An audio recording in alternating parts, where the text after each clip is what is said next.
ওকে, so আসসালামু আলাইকুম। সবাই ভালো আছেন? ওয়ালাইকুম আসসালাম মিস। জি আলহামদুলিল্লাহ, আপনি ভালো আছেন? এই তো আছেন। সো অনেকদিন পর আপনাদের সাথে কানেক্ট হওয়া, সবার সাথে, অলদো সিআরদের সাথে কিছুটা কানেক্টেড ছিলাম। So almost 70-80% student present, right? So I think I should start with the class. So last যে ক্লাসগুলো আমরা করেছি, আমরা মেইনলি হচ্ছে ডিসকাস করেছিলাম chapter 18, which is covered by IFRS 15, revenue from contract with customers. Okay, so আপনাদের কি মনে আছে কি কি পড়েছিলেন?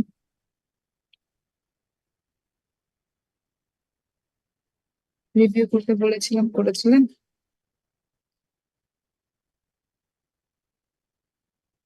না মিস, কতটুকু পড়েছেন মনে নেই। আচ্ছা, কেউ পড়েননি? ম্যাম, একটু ওভারভিউ দিলে ভালো হয় আগের পড়াগুলো, একটু অল্প একটু। আচ্ছা, সো আমি একটু রিভিউ করবো ডেফিনেটলি, বিকজ রিভিউ ছাড়া চ্যাপ্টারের হাফ থেকে স্টার্ট করা পসিবল না। সো আমরা মেইনলি চ্যাপ্টার 18টা দেখছিলাম, যেটা আপনার রেভিনিউ রিকগনিশন নিয়ে ডিসকাস করা, এবং এট দ্য সেম টাইম এটা হচ্ছে IFRS 15, revenue from contracts with customers, এটা নিয়ে ডিসকাস করা হয়েছে। সো এই IFRS বার এই চ্যাপ্টারের মেইন যে অবজেক্টিভটা ছিল সেটা হচ্ছে, আমরা যখন ফাইন্যান্সিয়াল স্টেটমেন্ট প্রিপেয়ার করি তখন আমরা দেখি যে আমরা রেভিনিউ নামে একটা আইটেম আসছে, বা সেলস রেভিনিউ আসছে, ইন্টারেস্ট রেভিনিউ আসছে, যে কোনো টাইপ অফ রেভিনিউ আসছে, রাইট? সো এই রেভিনিউ গুলোকে কিভাবে রিকগনাইজ করছি, বা কখন একটা কোম্পানির বা কখন একটা অর্গানাইজেশনের রেভিনিউ রিকগনাইজ করা উচিত, বা timing of the recognising revenue and how they measure the revenue of different types of activity, এই জিনিসগুলো, এবং হচ্ছে কিভাবে রেভিনিউ রিকগনিশনটাকে অ্যাজ পার দ্য IFRS 15 আমরা কিভাবে এটাকে রেকর্ড করতে পারি এবং রিপোর্ট করতে পারি, সেই জিনিসগুলোই আমাদের চ্যাপ্টার 18-এ ডিসকাস করা হয়েছে অ্যাজ পার IFRS 15।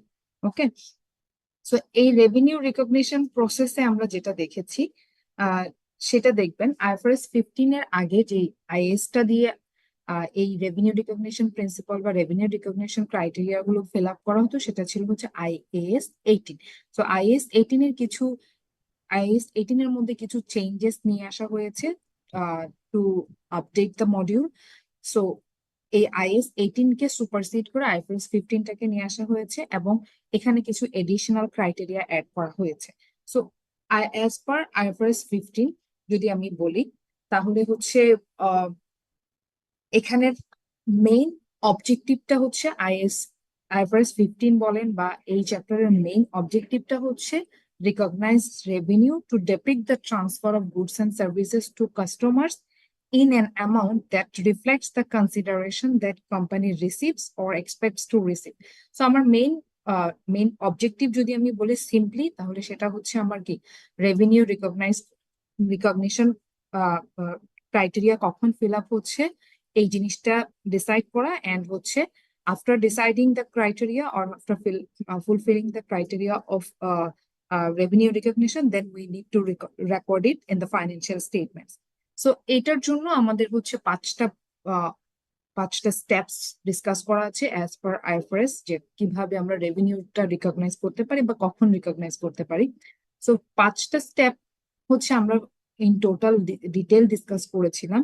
আমি জাস্ট একটু ব্রিফলি আইডিয়া দেই। আপনারা এক্সাম্পল গুলো ওখানে এক্সাম্পল সহ, simple example and extended example সহ, মাল্টিপল ট্রানজেকশনের এক্সাম্পল সহ আমি ডিসকাস করেছিলাম। আমি জাস্ট একটু আইডিয়া দেই প্রত্যেকটা স্টেপ নিয়ে। এখানে ফার্স্ট স্টেপটা ছিল হচ্ছে identify the contract with customers. So before recognizing any type of revenue from any activity of the organization, we need to recognize whether there is any contract between the customers or not. এখন contract কন্ট্রাক্টটা হতে পারে আপনার oral contract হতে পারে, আবার written কন্ট্রাক্টও হতে পারে। যে আপনি কন্ট্রাক্টটা কি একটা হচ্ছে মিউচুয়াল এগ্রিমেন্ট যে আপনি আপনার গুডসটা ট্রান্সফার করবেন কাস্টমারের কাছে, এবং কাস্টমার আপনার গুডস এর এগেইনস্টে আপনাকে একটা অ্যামাউন্ট পে করবে, এই টাইপ অফ কন্ট্রাক্টের কথা বলছেন। দেন সেকেন্ড স্টেপ যেটা বলা হয়েছে সেটা হচ্ছে identify the separate performance obligation in the contract. এখন আপনি কন্ট্রাক্ট যখন করছেন তখন নট নেসেসারি যে আপনি একটা প্রোডাক্টের জন্য কন্ট্রাক্টটা করছেন বা হচ্ছে শুধুমাত্র সিঙ্গেল একটা প্রোডাক্টই সেল করছেন। এটা এমন হতে পারে যে আপনি ডিফারেন্ট টাইপস অফ প্রোডাক্টের জন্য কন্ট্রাক্ট করছেন, আবার এটাও হতে পারে যে সিমিলার ক্যারেক্টারিস্টিক্স এর ডিফারেন্ট প্রোডাক্টের জন্য আপনি কন্ট্রাক্ট করছেন। সো এই ক্ষেত্রে আপনাকে যে একটা জিনিস যেটা করতে হবে সেটা হচ্ছে সেপারেট পারফরমেন্স অব্লিগেশন আইডেন্টিফাই করতে হবে। সেপারেট পারফরমেন্স অব্লিগেশন মিনস আপনি একটা কন্ট্রাক্টের মধ্যে যদি আপনার ইন্ডিভিজুয়াল যেটা ইন্টারডিপেন্ডেন্ট না এমন এমন প্রোডাক্ট থাকতে পারে, আবার individual product distinct product but both are interdependent. That means আমি যদি একটা এক্সাম্পল বলি, যেমন আপনি হচ্ছে এমন একটা প্রোডাক্ট সেল করছেন আপনার কাস্টমারের কাছে যেটার সাথে এডিশনাল আরেকটা সার্ভিস প্রোভাইড করতে হবে। ফর এক্সাম্পল আমি যদি বলি যে ইনস্টলেশন অফ এ প্রোডাক্ট, আপনার একটা মেইন প্রোডাক্ট আছে বাট সেটার সাথে আপনাকে ইনস্টলেশন সার্ভিসটাও দিতে হবে। ইনস্টলেশন সার্ভিসটা এমন যেটা যে আপনি আপনার কোম্পানি থেকেও সে রিসিভ করতে পারে ইনস্টলেশনটা, অর আদার কোম্পানি থেকেও সে ইনস্টলেশন সার্ভিসটা রিসিভ করতে পারে। সো সেক্ষেত্রে দেখেন প্রোডাক্টটা হচ্ছে আপনার ডিস্টিংক্ট বাট ইনস্টলেশনটা হচ্ছে ইন্টারডিপেন্ডেন্ট না। আপনি চাইলে অন্য কোনো কোম্পানির কাছ থেকেও ইনস্টলেশনটা নিতে পারেন, বাট যখন এটা হবে যে ইনস্টলেশনটাও সার্ভিসটাও আপনার কোম্পানিকে প্রোভাইড করতে হবে along with the main product, তাহলে সেক্ষেত্রে দেখবে তার মানে আমরা বলতে পারি যে হচ্ছে প্রোডাক্ট দুইটা হচ্ছে ইন্টারডিপেন্ডেন্ট। সো এক্ষেত্রে আমার দুইটা একটা প্রোডাক্টের কথা বলছি যেমন, তাহলে এখানে আমরা বুঝতে পারছি যে ইনস্টলেশন কস্টটা আমি একবার সেপারেটলি আইডেন্টিফাই করতে পারছি, আরেকবার হচ্ছে separately identifiable but both are interdependent. So আমার সেপারেট পারফরমেন্স অব্লিগেশন যদি হয়, যেমন আমার ডিস্টিংক্ট প্রোডাক্ট যদি আমি প্রোভাইড করি, তাহলে আমার এটাকে সেপারেটলি রেভিনিউ রিকগনাইজ করতে হবে। অথবা আমি এমন হতে পারে যে আমি একই ক্যারেক্টারিস্টিক্স এর ডিফারেন্ট প্রোডাক্টস প্রোভাইড করছি, সেটাও হতে পারে। সো এই ক্ষেত্রে আমাদের যেটা করতে হবে যে কন্ট্রাক্টের বা ট্রানজেকশন বা ইনফরমেশন, যে ইনফরমেশন গুলো দেওয়া থাকবে সেখানে দেখতে হবে যে মোর দেন ওয়ান পারফরমেন্স অব্লিগেশন আছে কিনা। দেন থার্ড স্টেপে যেটা করতে হয় সেটা হচ্ছে ডিটারমাইন দ্য ট্রানজেকশন প্রাইস। এখন আপনি যে ট্রানজেকশনটা করছেন সেটার প্রাইস কত সেটা ডিসাইড করতে হবে। এখন সবগুলো প্রোডাক্টের ক্ষেত্রে যে একটা ইন্ডিভিজুয়াল প্রাইস দেওয়া থাকবে সেটাই যে ট্রানজেকশন প্রাইস হবে সেটা কিন্তু না। এটার ক্ষেত্রে ডিফারেন্ট ডিফারেন্ট মেথডস থাকতে পারে। যেমন ট্রানজেকশন প্রাইস অ্যালোকেশনের ক্ষেত্রে কিন্তু আমরা আমরা দুইটা মেথডস দেখেছিলাম, মনে আছে কারো? হুম, আছে মনে? ম্যাডাম বলো। কাইন্ডলি আবার একটু রিভিউ করে বলবেন। পুরো চ্যাপ্টার রিভিউ করবো? এক্সপেক্টেড ভ্যালু, তারপর হচ্ছে মোস্ট লাইকলি ভ্যালু মেথড, হ্যাঁ, তারপর দুইটা probability weight method.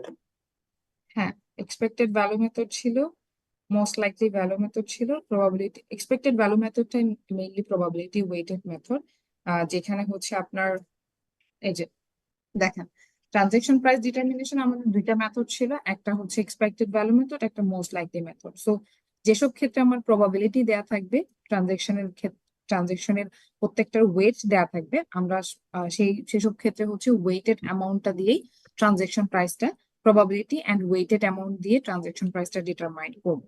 On the other hand most likely method, এই এক্সপেক্টেড ভ্যালু মেথডটা আবার দেখেন এটা মোস্টলি যেহেতু আমরা এখানে প্রবাবিলিটির কথা বলছি এবং প্রোডাক্টের ওয়েটের কথা বলছি, তাহলে সেক্ষেত্রে আমাদের বুঝতে হবে যে এই এই এই মেথডটা applicable for large number of contracts with similar characteristics. এখন আপনি একটা কন্ট্রাক্টের মধ্যে অনেকগুলো সিমিলার ক্যারেক্টারিস্টিক্স এর প্রোডাক্ট সেল করছেন, তাহলে সেক্ষেত্রে আমাদের এই এক্সপেক্টেড ভ্যালু মেথড আমরা ইউজ করবো। And it can be based on limited number of discrete outcomes and probabilities. আর মোস্ট লাইকলি মেথড যেটা মোস্ট লাইকলি মেথড যেটা বলেছে সেটা হচ্ছে এখানে একটা রেঞ্জ দেয়া থাকবে আপনাকে। ফর এক্সাম্পল যে ট্রানজেকশন প্রাইসটা দেয়া আছে সেটাকে বলা আছে হচ্ছে 5 to 7 লাখ। সো এই মোস্ট লাইকলি মেথডে 5 to 7 লাখের ইন বিটুইন একটা মিড একটা পয়েন্টে আপনাকে ট্রানজেকশন প্রাইসটা ডিটারমাইন করতে হবে। সো এইটা অ্যাপ্রোপ্রিয়েটলি অ্যাপ্লাই করা হয় মেইনলি যখন আপনার কন্ট্রাক্টের দুইটা পসিবল আউটকাম থাকতে পারে, অনেকগুলো পসিবল আউটকাম থাকবে না, বা একটা পসিবল আউটকাম থাকবে, দুইটা পসিবল আউটকাম থাকতে পারে। যেমন আইদার আপনি হচ্ছে সেল করছেন, or either contract obligation perform করছেন অর অব্লিগেশনটা পারফর্ম করেননি। সো সেক্ষেত্রে দুইটা পসিবল আউটকাম যখন থাকবে তখন আমাদের মোস্ট লাইকলি অ্যামাউন্ট মেথডটা ইউজ করা হয়। সো এইটার উপর বেস করে হচ্ছে আপনাদের এখানে এক্সাম্পল, অনেকগুলো এক্সাম্পলই আছে, আমি ডিসকাস করেছি, আপনারা এগুলো পড়বেন, না পড়লে কিন্তু বোঝা যাবে না। সো আমি আমি জাস্ট আপনাদের স্টেপস গুলো নিয়ে একটু আইডিয়া দিচ্ছি, আমরা স্টেপস গুলো কি পড়েছিলাম। বিকজ ইনিশিয়াল যে ডিসকাশন গুলো ছিল এগুলো কিন্তু অনেক বেসিক লেভেলের ডিসকাশন ছিল, এগুলা আমরা জাস্ট যে 5টা স্টেপের কথা এখানে বলা আছে সেই স্টেপ গুলোকে কানেক্ট করে এক্সাম্পল দিয়ে ডিসকাস করেছি, বাট এর বাইরে মেইন যে অ্যাপ্লিকেশন সেটা কিন্তু আমি এখনো ডিসকাস করিনি। সো আমাদের মেইন টার্গেট হচ্ছে ওই অ্যাপ্লিকেশন গুলোকে, অ্যাপ্লিকেশন গুলো এরিয়াগুলোতে হচ্ছে ফোকাস করা। সো সোফার আমরা যেটা ডিসকাস করেছি সেটা হচ্ছে এই 5টা স্টেপের মধ্যে হচ্ছে কিভাবে একটা একটা কন্ট্রাক্ট অব্লিগেশন আমরা আইডেন্টিফাই করতে পারি এবং সেটা থেকে কিভাবে রেভিনিউ রিকগনাইজ করতে পারি সেই এক্সাম্পল গুলো দেখেছি আমরা এখনো পর্যন্ত। এই রেভিনিউ রিকগনিশনের যে প্র্যাকটিক্যাল এক্সাম্পল গুলো আছে বা যেগুলো আপনারা ফেস করবেন, যেগুলো আপনাদের করতে হবে, সেগুলো কিন্তু আমরা দেখিনি। আজকের আমাদের মেইন ডিসকাশন হচ্ছে এটা। সো আপনাদের জন্য একটা জিনিস বেটার হয়েছে যে ইনিশিয়াল যে ডিসকাশন গুলো ছিল সেগুলো কিন্তু বেসিক লেভেলের ডিসকাশনই ছিল। তো আপনারা আপনারা এই ওভারঅল এই আইডিয়াটার উপরে বেস করে আমি হচ্ছে প্র্যাকটিক্যাল এক্সাম্পলে যাব। এর আগে আপনাদেরকে যেটা করতে হবে সেটা হচ্ছে আপনারা একটু নিজেরাই একটু পড়বেন, আদারওয়াইজ একটা চ্যাপ্টার আমি এখন আবার ফুললি রিভিউ করব, এটা এটা আর কি এখন পসিবল না। কারণ এরকম হলে তো আমার ক্লাসও হচ্ছে আমি আমি সিলেবাসও কমপ্লিট করতে পারবো না আর কি। বাট স্টিল আমরা যখন প্র্যাকটিক্যাল এক্সাম্পল গুলো দেখবো তখন দেখবেন যে এখানে অনেক কিছুই চলে আসছে যেটা আপনার হয়তো আর রিভিউ করতেও হবে না। সো এই স্টেপস পর্যন্ত যেটুকু ডিসকাস করেছি আপনারা নিজেরা একটু রিভিউ করবেন। এখানে প্রত্যেকটা স্টেপের সাথে কিভাবে এক্সাম্পলটা কানেক্টেড সেটা প্রত্যেকটা জিনিস দেওয়া আছে, আপনারা নিজেরা পড়লেই বুঝবেন। সো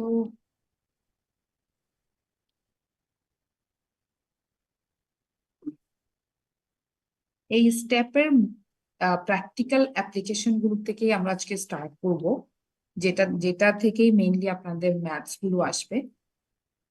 আর ভেতরের যে ডিসকাশন গুলো ছিল সেগুলো হচ্ছে আপনাদের স্টেপস গুলো বোঝানোর জন্য যতটুকু প্রয়োজন সেটুকুই ডিসকাস করা হয়েছে।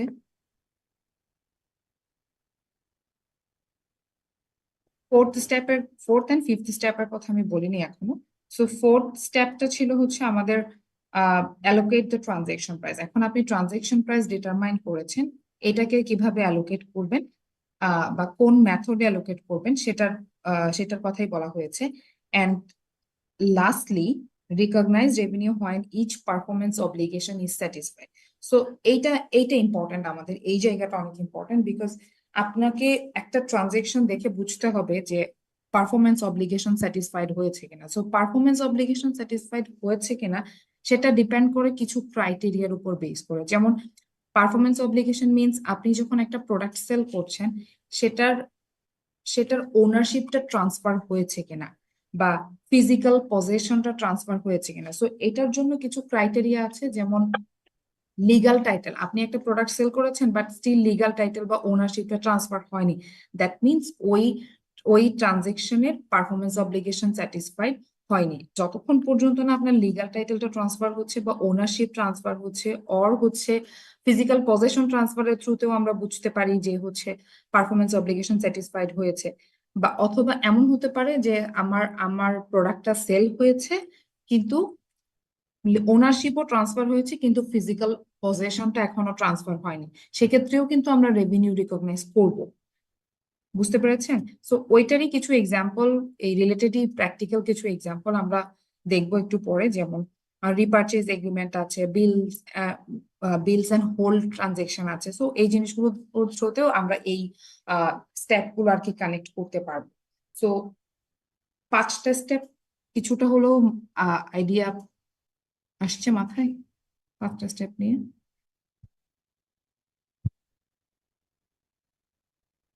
জি ম্যাম। Yes madam.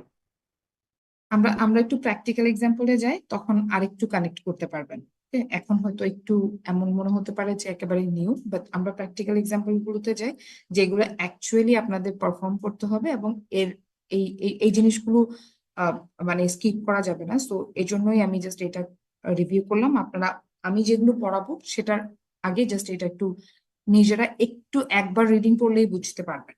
আর যদি না বুঝেন তাহলে তো কোনো সমস্যা নেই, নেক্সট ক্লাসে তো আছেই, জিজ্ঞেস করতে পারেন।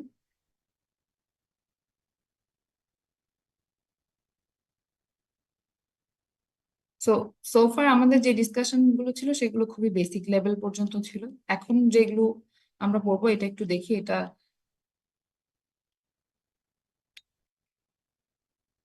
এটা মেইনলি আমাদের অ্যাপ্লিকেশনস এর সাথে রিলেটেড আর কি।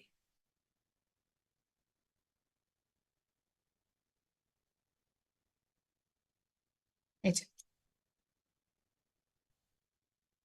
Accounting for revenue recognition issues. তো আমরা যে স্টেপস গুলো ডিসকাস করেছি এগুলো মেইনলি ডিসকাস করার বিহাইন্ড দ্য সিনস হচ্ছে এইটাই, যে এই রেভিনিউ রিলেটেড যে ইস্যুস গুলো আছে, মেজর ইস্যুস গুলো আছে, এইসব ইস্যুস এর ক্ষেত্রে আমরা কিভাবে রেভিনিউটাকে রিকগনাইজ করছি, এবং পারফরমেন্স অব্লিগেশন স্যাটিসফাইড হচ্ছে কিনা, বা প্র্যাকটিক্যালি যে ইস্যুস গুলো অ্যারাইজ করে সেগুলো নিয়েই ডিসকাস করবো। সো এখানে কিছু major issues, revenue recognition issues রাখা হয়েছে যেগুলা একটা অর্গানাইজেশন ফ্রিকুয়েন্টলি ফেস করে আর কি। সো এখানে দেখেন প্রথমে আছে হচ্ছে সেলস রিটার্নস এন্ড অ্যালাউয়েন্স, তারপরে আসতে পারে হচ্ছে sales return and allowance means আমার একটা কোম্পানির রেগুলার অপারেশনের সাথে রিলেটেড হচ্ছে কি সেলস। তো সেলস থেকেই কিন্তু আমাদের রেভিনিউটা আসে, রাইট? সো সেলস এর বাইরেও আসে যেগুলো সার্ভিস ওরিয়েন্টেড কোম্পানি আছে, বা আমরা ম্যানুফ্যাকচারিং কোম্পানি নিয়ে এখানে কথা বলছি। সো সার্ভিস ওরিয়েন্টেড কোম্পানির ক্ষেত্রেও কিন্তু রেভিনিউ আসে। সো সেটা not in terms of sales, but in terms of providing the service. So সেক্ষেত্রেও ওইটাও কিন্তু একটা kind of revenue. Okay, so আমরা যেহেতু ম্যানুফ্যাকচারিং নিয়ে বেশি ফোকাস করছি, সো আমরা ম্যানুফ্যাকচারিং এর দিকে থাকি। সো একটা অর্গানাইজেশনের মেইন সোর্স অফ রেভিনিউ কিন্তু সেলস থেকে আসে। সো এই সেলস রিলেটেড আমাদের রেভিনিউ রিকগনিশন এর কিছু ইস্যুস আছে, সেটা নিয়ে আমরা ডিসকাস করবো। দেন রিপারচেজ এগ্রিমেন্ট। সো রিপারচেজ এগ্রিমেন্টটা প্রবলি আপনাদের জন্য একটু নিউ টার্ম। সো রিপারচেজ এগ্রিমেন্টটাও কিন্তু রেভিনিউ রিকগনিশন রিলেটেড। সো এটা কিভাবে কাজ করছে সেটাও আমরা দেখবো। Then bill and hold arrangement. So bill and hold অ্যারেঞ্জমেন্টটা হচ্ছে মেইনলি এমন একটা বিষয় যেটা হচ্ছে যেমন আপনি প্রোডাক্টটা সেল করেছেন, বিলও করে ফেলেছেন, এবং প্রোডাক্টটা totally physically ready to deliver, but still customer এখনো রিসিভ করছে না। বাট সেক্ষেত্রে অর্গানাইজেশন কি করবে? রেভিনিউকে রিকগনাইজ করবে নাকি করবে না? সো এটা হচ্ছে এই বিল অ্যান্ড হোল্ড অ্যারেঞ্জমেন্টটা হচ্ছে এই type of also one kind of revenue recognition issues. And এরপর আসে আসে হচ্ছে principal agent relationships. Principal agent relationship এবং কনসাইনমেন্টস দুইটাই হচ্ছে অলমোস্ট কাছাকাছি একটা বিষয়। সেটা হচ্ছে যেমন দেখেন যে অনেক সময় কোম্পানি ডিরেক্ট প্রোডাক্ট সেল করে না, কোম্পানি যেটা করে সেটা হচ্ছে এজেন্সির মাধ্যমে হচ্ছে প্রোডাক্ট সেল করে বা সার্ভিস প্রোভাইড করে থাকে। তো সেক্ষেত্রে কোম্পানি কিভাবে রেভিনিউ রিকগনাইজ করছে বা কখন রিকগনাইজ করছে সেটা আমরা দেখবো। দেন ওয়ারেন্টিজ রিলেটেড ডিসকাশন আগে একবার হয়েছিল, বাট স্টিল এখানে আমরা আবার একটু রিপিট করব যেহেতু আপনারা অনেকদিনই এটা করছেন না। সো একটা জিনিস অলরেডি রিপিট হয়ে যাবে। দেন নন রিফান্ডেবল আপফ্রন্ট ফিজ। সো নন রিফান্ডেবল আপফ্রন্ট ফিজ, এটার নাম দেখে একটু কঠিন মনে হতে পারে, বাট এটা হচ্ছে আমরা যখন কোনো বাস বা এয়ার ফেয়ার পে করি তখন কিন্তু আমরা সার্ভিস রিসিভ করার আগেই অ্যাডভান্স আমরা হচ্ছে কি করি, পে করে দেই, রাইট? সো এটা হচ্ছে ওই টাইপ অফ রেভিনিউ যেটার কারণে এখানে এটাকে ডিনোট করা হয়েছে নন রিফান্ডেবল আপফ্রন্ট ফিজ। সো আমরা যখন অ্যাডভান্স পে করি অনেক সময় কিন্তু ফুল অ্যামাউন্টের জন্য আমরা রিফান্ডটা পাই না, বাট আবার কিছু পার্সেন্টেজ রিফান্ড পাই। সো এই ধরনের রেভিনিউর ক্ষেত্রে আমরা কিভাবে ট্রানজেকশন, কিভাবে জার্নাল এন্ট্রিজ গুলো দিব, কিভাবে রেকর্ড করব, এবং কিভাবে হচ্ছে রিপোর্ট করব সেটা ফাইন্যান্সিয়াল স্টেটমেন্টে, এই জিনিসগুলো আমরা দেখব। সো প্রথমে আসেন যে sales return and ma'am allowance. হ্যাঁ বলেন। ম্যাম একজন একটু ওয়েটিং রুমে আছে, একটু অ্যাপ্রুভ করে দিলে। ও আচ্ছা, ছিল আগে but disconnect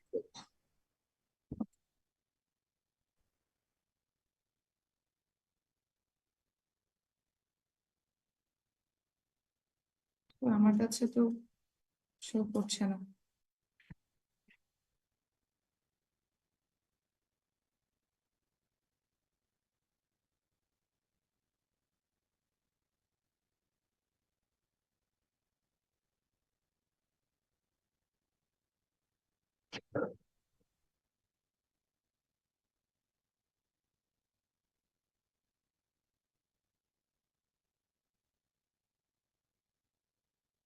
okay, so screen দেখতে পাচ্ছেন?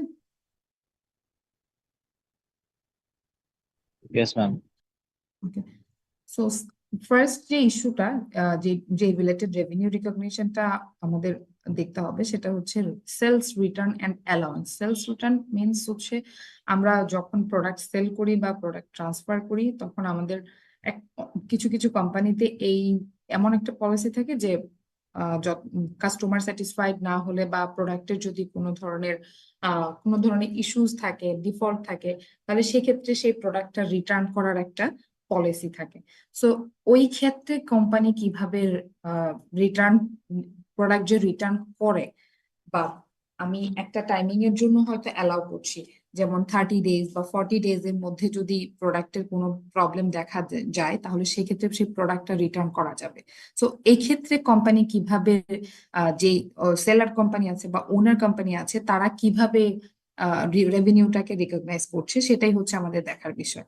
সো মেইনলি এই রিটার্নটা গ্রান্ট করা হয় যখন আপনার প্রোডাক্ট রিলেটেড কোনো ডিস্যাটিসফ্যাকশন থাকে তখন, বা হচ্ছে প্রোডাক্টের কোনো ডিফল্ট থাকলে।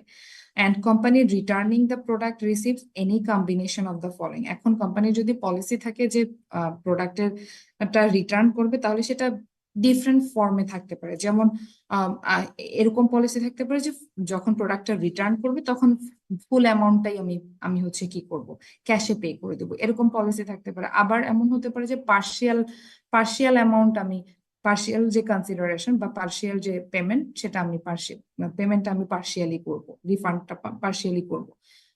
যেমন যেটা আমাদের হয় যে যখন আমরা ট্রেনের টিকিট অ্যাডভান্স কেটে রাখি, তখন আমাদের যেটা হয় যে পার্শিয়াল একটা রিটার্ন দেয়া হয়, রিফান্ড দেওয়া হয় যদি আমরা সেটা ক্যান্সেল করতে চাই। সো এক্ষেত্রেও সেম। দেন আবার আরেকটা ফর্মে হতে পারে যে, যেমন ধরেন কোম্পানি প্রোডাক্টটা সেল করেছে বাট ক্যাশে সেল করেনি, অন ক্রেডিট সেল করেছে। দ্যাট মিনস এখনো যার কাস্টমারের কাছ থেকে এখনো হচ্ছে কি অ্যামাউন্ট রিসিভ করেনি, দ্যাট মিনস অন অ্যাকাউন্ট বা অন ক্রেডিটে সেল করেছে। তাহলে সেক্ষেত্রে আমাকে যখন প্রোডাক্টটা within the time frame return করা হবে, তখন আমি যেটা করতে পারি যে আমার অ্যাকাউন্টস রিসিভেবল, তাদের কাছ থেকে তো আমি টাকা পাবো, সেই জন্য আমি অ্যাকাউন্টস রিসিভেবল হিসেবে হচ্ছে কি রেকর্ড করবো। সো ওই অ্যাকাউন্টস রিসিভেবল থেকে আমি কি রিডিউস করে দিতে পারি। যেমন আমি এখনো স্টিল হচ্ছে ওদের কাছ থেকে অ্যামাউন্টটা পাইনি, বাট ইন ফিউচারে যখন আমি পাবো তখন সেটার সাথে অ্যাডজাস্ট করে দিতে পারি। অথবা আরেকটা পলিসি হতে পারে যে আমি সেই প্রোডাক্টের এগেইনস্টে অন্য একটা প্রোডাক্ট এক্সচেঞ্জ করতে পারি, বা যে প্রোডাক্টটা রিটার্ন করা হয়েছে সেটার এগেইনস্টে আমি একটা নতুন আরেকটা প্রোডাক্ট এক্সচেঞ্জ করতে পারি। সো এইটা হচ্ছে ডিফারেন্ট ফর্মস অফ, এটা আপনার রিটার্ন পলিসি বা হচ্ছে সেলস রিটার্নের ডিফারেন্ট ফর্মস আর কি। আপনি ডিফারেন্ট টাইপেই হচ্ছে আপনি রিটার্নটা করতে পারেন।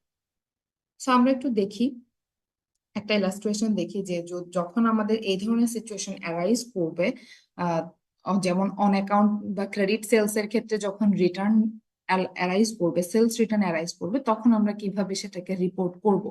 সো ওই রিলেটেড একটা এক্সাম্পল দেখি। ফার্স্টে আমরা যে এক্সাম্পলটা দেখবো সেটা হচ্ছে credit sales with returns and allowance. That means আমি যে প্রোডাক্টটা সেল করছি সেটা হচ্ছে অন ক্রেডিট সেল করেছি বা অন অ্যাকাউন্টে সেল করেছি। এই ক্ষেত্রে আমি হচ্ছে কিভাবে রিটার্নটাকে রেকর্ড করছি সেটার একটা এক্সাম্পল। সো ইলাস্ট্রেশনটা একটু দেখি। এখানে বলা হয়েছে যে assume that on January 12, 2019, Vanden sells 100 cameras for 100 টাকা each on account to Amaya SA. So Vanden 100টা ক্যামেরা সেল করেছে, প্রত্যেকটা 100 টাকা করে Amaya S এর কাছে, and Vanden allows Amaya to return any unused cameras within 45 days of purchase. So তাদের policy হচ্ছে, রিটার্ন পলিসি হচ্ছে আনইউজড ক্যামেরা 45 ডেজের মধ্যে রিটার্ন করা যাবে and the cost of each product is 60 টাকা এবং প্রত্যেকটা ক্যামেরার যে কস্ট হয় সেটা হচ্ছে আমার 60 টাকা এন্ড ভ্যান্ডেন এস্টিমেটস দ্যাট এখানে দেখেন এই জিনিসটা ইম্পর্টেন্ট যে Vanden estimates that 3 products will be return Vanden expect করছে যে 3টা প্রোডাক্ট রিটার্ন করতে পারে উইথ এই এস্টিমেশনটা কিভাবে করা হয় এটা তাদের পাস্ট এক্সপেরিয়েন্স হতে পারে বা হচ্ছে আপনার প্রোডাক্টের ক্রাইটেরিয়ার উপর বেস করে তারা একটা বেস্ট এস্টিমেট ডিসাইড করে যে 3টা প্রোডাক্ট রিটার্ন হওয়ার চান্সেস আছে and the cost of recovering the product will be immaterial. So এখানে cost of recovering the products will be immaterial মানে হচ্ছে আপনার যে প্রোডাক্টের কস্ট সেটা সিগনিফিকেন্ট অ্যামাউন্ট না খুবই কম অ্যামাউন্টের দ্যাটস ওয়াই এটা বলছে the cost of recovering the products will be immaterial and the return products are expected to be resold at a profit. So এগুলো হচ্ছে জাস্ট কিছু ক্রাইটেরিয়া এখন আপনার কোয়েশ্চেন হচ্ছে যে কিভাবে আপনি এটাকে রেকর্ড করবেন বা কিভাবে আপনি রেভিনিউটা রিকগনাইজ করবেন সো আমাদের ফার্স্টেই দেখতে হবে যে ইনিশিয়ালি আমাদের ক্যামেরা সোল্ড হয়েছে কয় তারিখে জানুয়ারি 12 2019 সো জানুয়ারি 12 2019 হচ্ছে আমার প্রোডাক্ট যেটা সেল হয়েছে সেটা আমার অ্যাজ ইউজুয়াল জার্নাল দিব যে 100টা ক্যামেরা সেল করেছি আমি আগে তো সেল করব সেলের জার্নাল দিব রাইট রিটার্নের জার্নাল আসতেছে পরে সেলের জার্নাল দিব এবং সেটার এগেইনস্টে আমার কস্ট কত হয়েছে সেটার জার্নাল দিব as per perpetual inventory method আমরা কি করি যখনই সেল হয় তখনই আমরা ইনভেন্টরি জার্নাল দিয়ে দিই রাইট সো সিমিলারলি এখানেও আমার 12 জানুয়ারি আমি সেল করেছি 100 ক্যামেরা ইন্টু 100 প্রত্যেকটা 100 করে সো আমার 10,000 ক্যামেরা সোল্ড হয়েছে সো আমি অন ক্রেডিট সেল করেছি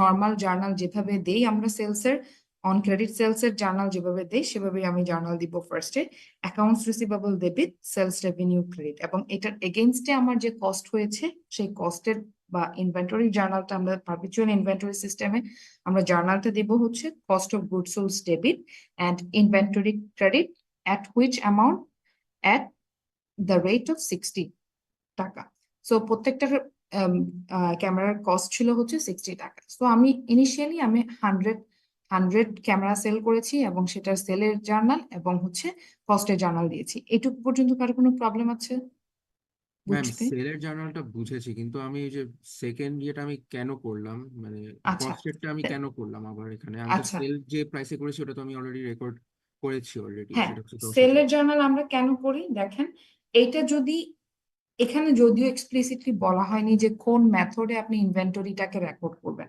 আপনারা নিশ্চয়ই পড়েছেন ফাইন্যান্স ইন্ট্রোডাকশন টু অ্যাকাউন্টিং বা প্রিন্সিপালস অফ অ্যাকাউন্টিং যেহেতু পড়েছেন সেখানে আপনারা ইনভেন্টরি রেকর্ডের দুইটা রুলস দুইটা ইয়া পড়েছেন না দুইটা মেথড একটা হচ্ছে পিরিয়ডিক মেথড আর একটা হচ্ছে কি পারপিচুয়াল ইনভেন্টরি মেথড পড়েছেন না সো যদি এটা এখানে এই ম্যাথে বা হচ্ছে এই যখন আপনি দেখবেন যে হচ্ছে রেভিনিউ রিকগনিশন বা ক্রেডিট সেলস বা এই রিলেটেড যে ইস্যুস গুলা থাকে সেক্ষেত্রে এটা এজিউম করা হয় যে অথবা আপনাকে যখন এখানে কস্টের অ্যামাউন্ট দেয়া থাকে তখন এটা এজিউম করা হয় যে ওই company perpetual inventory system method follow so perpetual inventory system মেথডে হচ্ছে যেটা বলে সেটা হচ্ছে আপনার যখনই আপনার একটা সেল হবে তখনই ওই সেলস অ্যামাউন্টের জন্য যেটুকু প্রোডাক্ট আপনার সেল হচ্ছে সেটার জন্য আপনার কি ইনভেন্টরি রেকর্ড করতে হবে দ্যাট মিনস আপনি ওই সেলের এগেনস্টে আপনার কতটুকু ইনভেন্টরি কস্ট হয়েছে সেটার জার্নাল দিতে হবে এই জন্যই এখানে cost of goods sold debit এবং ইনভেন্টরি ক্রেডিট নামে কস্টটাকে রেকর্ড করা হয়েছে আপনার 100 ক্যামেরা প্রোডাকশনে কস্ট হয়েছে 60 টাকা করে সেটাকে রেকর্ড করা হয়েছে সাজ্জাদ বুঝতে পেরেছেন জি ম্যাম বুঝেছি তাহলে কখন আমরা এটা রেকর্ড করব এই যে সেকেন্ড ইয়েটা জার্নালটা কি কন্ডিশন আচ্ছা থাকবে আচ্ছা এখানে দেখেন 12 জানুয়ারি তো আমি সেল করেছি রাইট সো যেদিন আমি সেল করেছি সেদিনই আমার হচ্ছে ইনস্ট্যান্ট সেলের জার্নালের সাথে সাথে কস্টের জার্নালটাও দিতে হবে হয়তো আপনি এখানে এটা বলতে পারেন যে এখানে তো পারপিচুয়াল বা পিরিয়ডিক মেথড কিছুই বলে নেই যেহেতু এখানে কস্টের অ্যামাউন্টটা দিয়ে দিয়েছে সো আপনাকে এজিউম করতে হবে যেটা এই company perpetual inventory system method follow করে ওকে জি ম্যাম বুঝেছি সো এখন আসেন কোয়েশ্চেনের আরো একটা পার্ট দেখি আমরা, তারপরে আমরা কি কোয়েশ্চেন করছে দেখি। এখন বলছে যে on January 24 Amaya returns two of the cameras. So আমি সেল করেছি জানুয়ারি 12-এ। জানুয়ারি 24-এ এসে দেখছি যে আমায়া কয়টা প্রোডাক্ট রিটার্ন করেছে, 2টা প্রোডাক্ট রিটার্ন করেছে। And on January 31st, Vanden prepares financial statements and determines that it is likely that only one more camera will be returned. So আমরা এখানে দেখেছি যে ভ্যান্ডেনের এস্টিমেট করেছে 3টা প্রোডাক্ট রিটার্ন আসতে পারে, ওকে। অ্যান্ড অ্যাকচুয়ালি জানুয়ারি 24-এ এসে দেখা যাচ্ছে যে হচ্ছে 2টা প্রোডাক্ট রিটার্ন এসেছে, এবং ভ্যান্ডেন এস্টিমেট করছে যে 2টা যেহেতু প্রোডাক্ট রিটার্ন চলে এসছে, only one more camera will be return. That means 2টার পরে তারা তাদের এস্টিমেশন অনুযায়ী আর মাত্র একটা প্রোডাক্ট রিটার্ন আসতে পারে। এই হচ্ছে কোয়েশ্চেন। এখন আপনাকে কোয়েশ্চেন করা হবে যে এই জানুয়ারি 24-এ আপনি কিভাবে এই যে 2টা ক্যামেরা রিটার্ন এসছে, ফার্স্টে আমরা এইটুকুতে আসবো যে জানুয়ারি 24-এ 2019-এর 2টা ক্যামেরা রিটার্ন এসছে, এটা জার্নাল কিভাবে রেকর্ড করবো, ওকে। এটা রেকর্ডিং প্রসেসটা কি হবে। সো আমরা ইউজুয়ালি জানি বা জানার কথা আর কি, সেলস রিটার্ন ডেবিট হয় নাকি হচ্ছে পারচেজ রিটার্ন ডেবিট হয়? ম্যাম সেলস রিটার্ন ডেবিট হয়। হ্যাঁ, সেলস রিটার্ন ডেবিট হয়। সো ইন জেনারেল জার্নাল যেভাবে আমরা দিতাম সেলস রিটার্ন ডেবিট, সো এখানে সেলস রিটার্নস এন্ড অ্যালাউন্স বলছে, এটা আপনি অ্যালাউন্স দিতেও পারেন নাও দিতে পারেন, বাট এটাকে সেলস রিটার্নের জন্য সেপারেটলি একটা অ্যালাউন্স ক্রিয়েট করে রাখা হয়, যাতে ইন ফিউচারে যদি, এটা আমরা একটু পরেই দেখবেন এই ট্রানজেকশনেই আছে, যাতে ইন ফিউচারে কোনো রিটার্ন যদি আসে, কোনো সেলস রিটার্ন যদি আসে, তাহলে যেন সেই অ্যালাউন্স থেকে সেটা ডিডাক্ট করা যায়। সো আমরা normal journal sales return and allowance debit, accounts receivable credit. Accounts receivable credit কেন? কারণ হচ্ছে এটা ক্রেডিট সেলস হয়েছিল, আমি 2টা প্রোডাক্ট রিটার্ন হয়েছে, 2টা প্রোডাক্ট রিটার্ন করাতে আমার 2টা প্রোডাক্টের অ্যামাউন্টের জন্য অ্যাকাউন্টস রিসিভেবল কি হবে, রিডিউস হবে। So sales return and allowance debit 200, 2টা product 2 multiplies by 100 per camera. So এবং এই সেলস রিটার্ন যে হয়েছে সেটার জন্য কিন্তু আমাদের কি দিতে হবে, কস্ট। আমরা কস্ট 100 প্রোডাক্টের জন্য কস্টের জার্নাল দিয়ে দিচ্ছি না ফার্স্টে, জি ম্যাম। বাট এখন কি দেখা যাচ্ছে, এখন দেখা যাচ্ছে আমার 2টা প্রোডাক্ট রিটার্ন করেছে, রাইট। সো 2টা প্রোডাক্ট রিটার্ন করলে আমার অ্যাকাউন্টস রিসিভেবল বা সেলস রেভিনিউ যেমন কমে যাচ্ছে, এট দ্য সেম টাইম আমার কস্টটাও কমে যাচ্ছে না? কস্ট কমছে মিনস হচ্ছে আমি যে 100 প্রোডাক্টের জন্য কস্ট রেকর্ড করেছি, বাট সেখানে তো আমার 100 প্রোডাক্ট তো আলটিমেটলি সেল হয়নি, সেল হয়েছে বাট সেখান থেকে 2টা প্রোডাক্ট রিটার্ন এসেছে, তাহলে সেটা আমাকে অ্যাডজাস্ট করতে হবে না? Yes, ma'am. আমি ইনিশিয়ালি রেকর্ড করেছি 100-এর জন্য কস্ট, বাট এখন দেখছি যে 2টা প্রোডাক্ট অলরেডি রিটার্ন চলে এসছে, তাহলে আমাকে এখন কস্টটাও অ্যাডজাস্ট করতে হবে এবং আমার রেভিনিউটাকেও অ্যাডজাস্ট করতে হবে। সো রেভিনিউটা আমি অ্যাডজাস্ট করছি কিভাবে, sales return and allowance debit, accounts receivable credit হিসেবে। আর কস্ট যেটা আমি রেকর্ড করেছিলাম 100 প্রোডাক্টের জন্য, সেটাকে আমি অ্যাডজাস্ট করব কিভাবে, আমি যখন রেকর্ড করেছি তখন আমি জার্নাল দিয়েছিলাম cost of goods sold debit, inventory credit. But এখন যেহেতু প্রোডাক্ট রিটার্ন চলে এসছে, তাহলে আমাকে জাস্ট কি করতে হবে, সুইচ করতে হবে, return inventory debit, cost of goods sold credit. তাহলে এটার সাথে যদি আপনি ওই অ্যামাউন্টটা অ্যাডজাস্ট করেন, আপনার আপনার আপনার 100 ক্যামেরাজের সাথে যদি আপনি 2টা ক্যামেরা ব্যাক করেছে, তাহলে আমার রিমেইনিং থাকছে কত, 98 এর জন্য আমি রেকর্ড করছি। তো এই জিনিসটা বুঝতে পেরেছেন যে এই সেকেন্ড জার্নালটা আমরা কেন দিচ্ছি। আমি যেহেতু রিটার্নটাকে রেভিনিউটাকে অ্যাডজাস্ট করছি, যেহেতু রিটার্ন করেছে প্রোডাক্ট, তাহলে আমার কস্টটাকেও অ্যাডজাস্ট করতে হবে না, যেহেতু আমি ইনিশিয়ালি কস্টও রেকর্ড কস্টের জার্নালও রেখেছি। 100 প্রোডাক্টের জন্য প্রোডাক্ট সেল হয়েছে, আমার 100 প্রোডাক্টের জন্য আমি কস্ট রেকর্ড অ্যাডজাস্ট করেছি। তো এখন আমার 2টা প্রোডাক্ট রিটার্ন করছে, তো এটার জন্য আমাকে অ্যাডজাস্ট করতে হবে না? Yes, ma'am. কেউ যদি না বুঝেন ম্যাম, প্লিজ বলেন। বুঝেছি ম্যাম ম্যাম। ম্যাম আমার একটা প্রশ্ন আছে। হ্যাঁ হ্যাঁ please. ম্যাম এই যে মানে ইনভেন্টরি তো আমার ডেবিট আইটেম তাই না? হুম হুম ম্যাম এই যে ইনভেন্টরি যে রিটার্ন করেছে, হুম। মানে ইনভেন্টরি বেড়ে গিয়েছে, এই কারণে কি এটা ডেবিট হয়েছে এখানে, এই যে 120 এটা? আচ্ছা, ইনভেন্টরি হচ্ছে আমার আমার নর্মালি কি ডেবিট আইটেম। ইনভেন্টরি হচ্ছে আমরা জানি যে এটা আমার কারেন্ট অ্যাসেট, রাইট? বাট যখন আমি সেল করছি ইনিশিয়ালি, তখন আমার কি ইনভেন্টরিটা আমার থেকে চলে যাচ্ছে, তাহলে আমি ইনভেন্টরি ক্রেডিট করেছি না? জি ম্যাম, কারণ কিন্তু ইনভেন্টরি আমার কমে গিয়েছে, তাই না? হ্যাঁ, এই কমে গিয়েছিল, কিন্তু এখন আমাকে দুইটা প্রোডাক্ট ব্যাক করে দিয়েছে, তাহলে আমার ইনভেন্টরি আমার কাছে রিটার্ন হয়েছে না? তাহলে জি ডেবিট ম্যাম, হয়ে যাচ্ছে বেড়েছে, না আবার? বেড়েছে, জি। এই জিনিসটাই করেছে। জি, thank you ma'am. Okay, okay. So এখন সোফার আমাদের কনসার্ন ছিল হচ্ছে জানুয়ারি 24-এ কি করেছে, দুইটা প্রোডাক্ট ক্যামেরা রিটার্ন করেছে, আমি সেটার জন্য রেকর্ডিংটা রেখেছি। এখন আসেন, on January 31st, Vanden prepares financial statements and determines that it is likely that only one more camera will be returned. So আমাদের আমাদের এখানে একটা জিনিস দেখতে হবে, আমরা 24 পর্যন্ত রেকর্ড করেছি, বাট কোম্পানি জানুয়ারি 31st-এ গিয়ে হচ্ছে কি করে ফাইন্যান্সিয়াল স্টেটমেন্ট প্রিপেয়ার করে। সো এখানে জানুয়ারি 31st পর্যন্ত কোনো অ্যাডজাস্টিং এন্ট্রি আসছে কিনা আমাদের সেটা দেখতে হবে, অ্যাডজাস্টমেন্ট আসতেছে কিনা। আমরা তো জেনারেলি যেগুলো ট্রানজেকশন অ্যারাইজ করেছে সেগুলো জার্নাল দিয়েছি, বাট এর বাইরে কি কোনো অ্যাডজাস্টমেন্ট আছে কিনা সেটা আমাকে দেখতে হবে। তো এখানে বলেছে, দেখেন কোয়েশ্চেন, এটাও কিন্তু কোয়েশ্চেনের পার্ট, এটাও কোয়েশ্চেনের পার্ট। ওকে, সো পরে কোয়েশ্চেনে বলা আছে যে Vanden originally estimated that the most likely outcomes was that 3 cameras would be returned.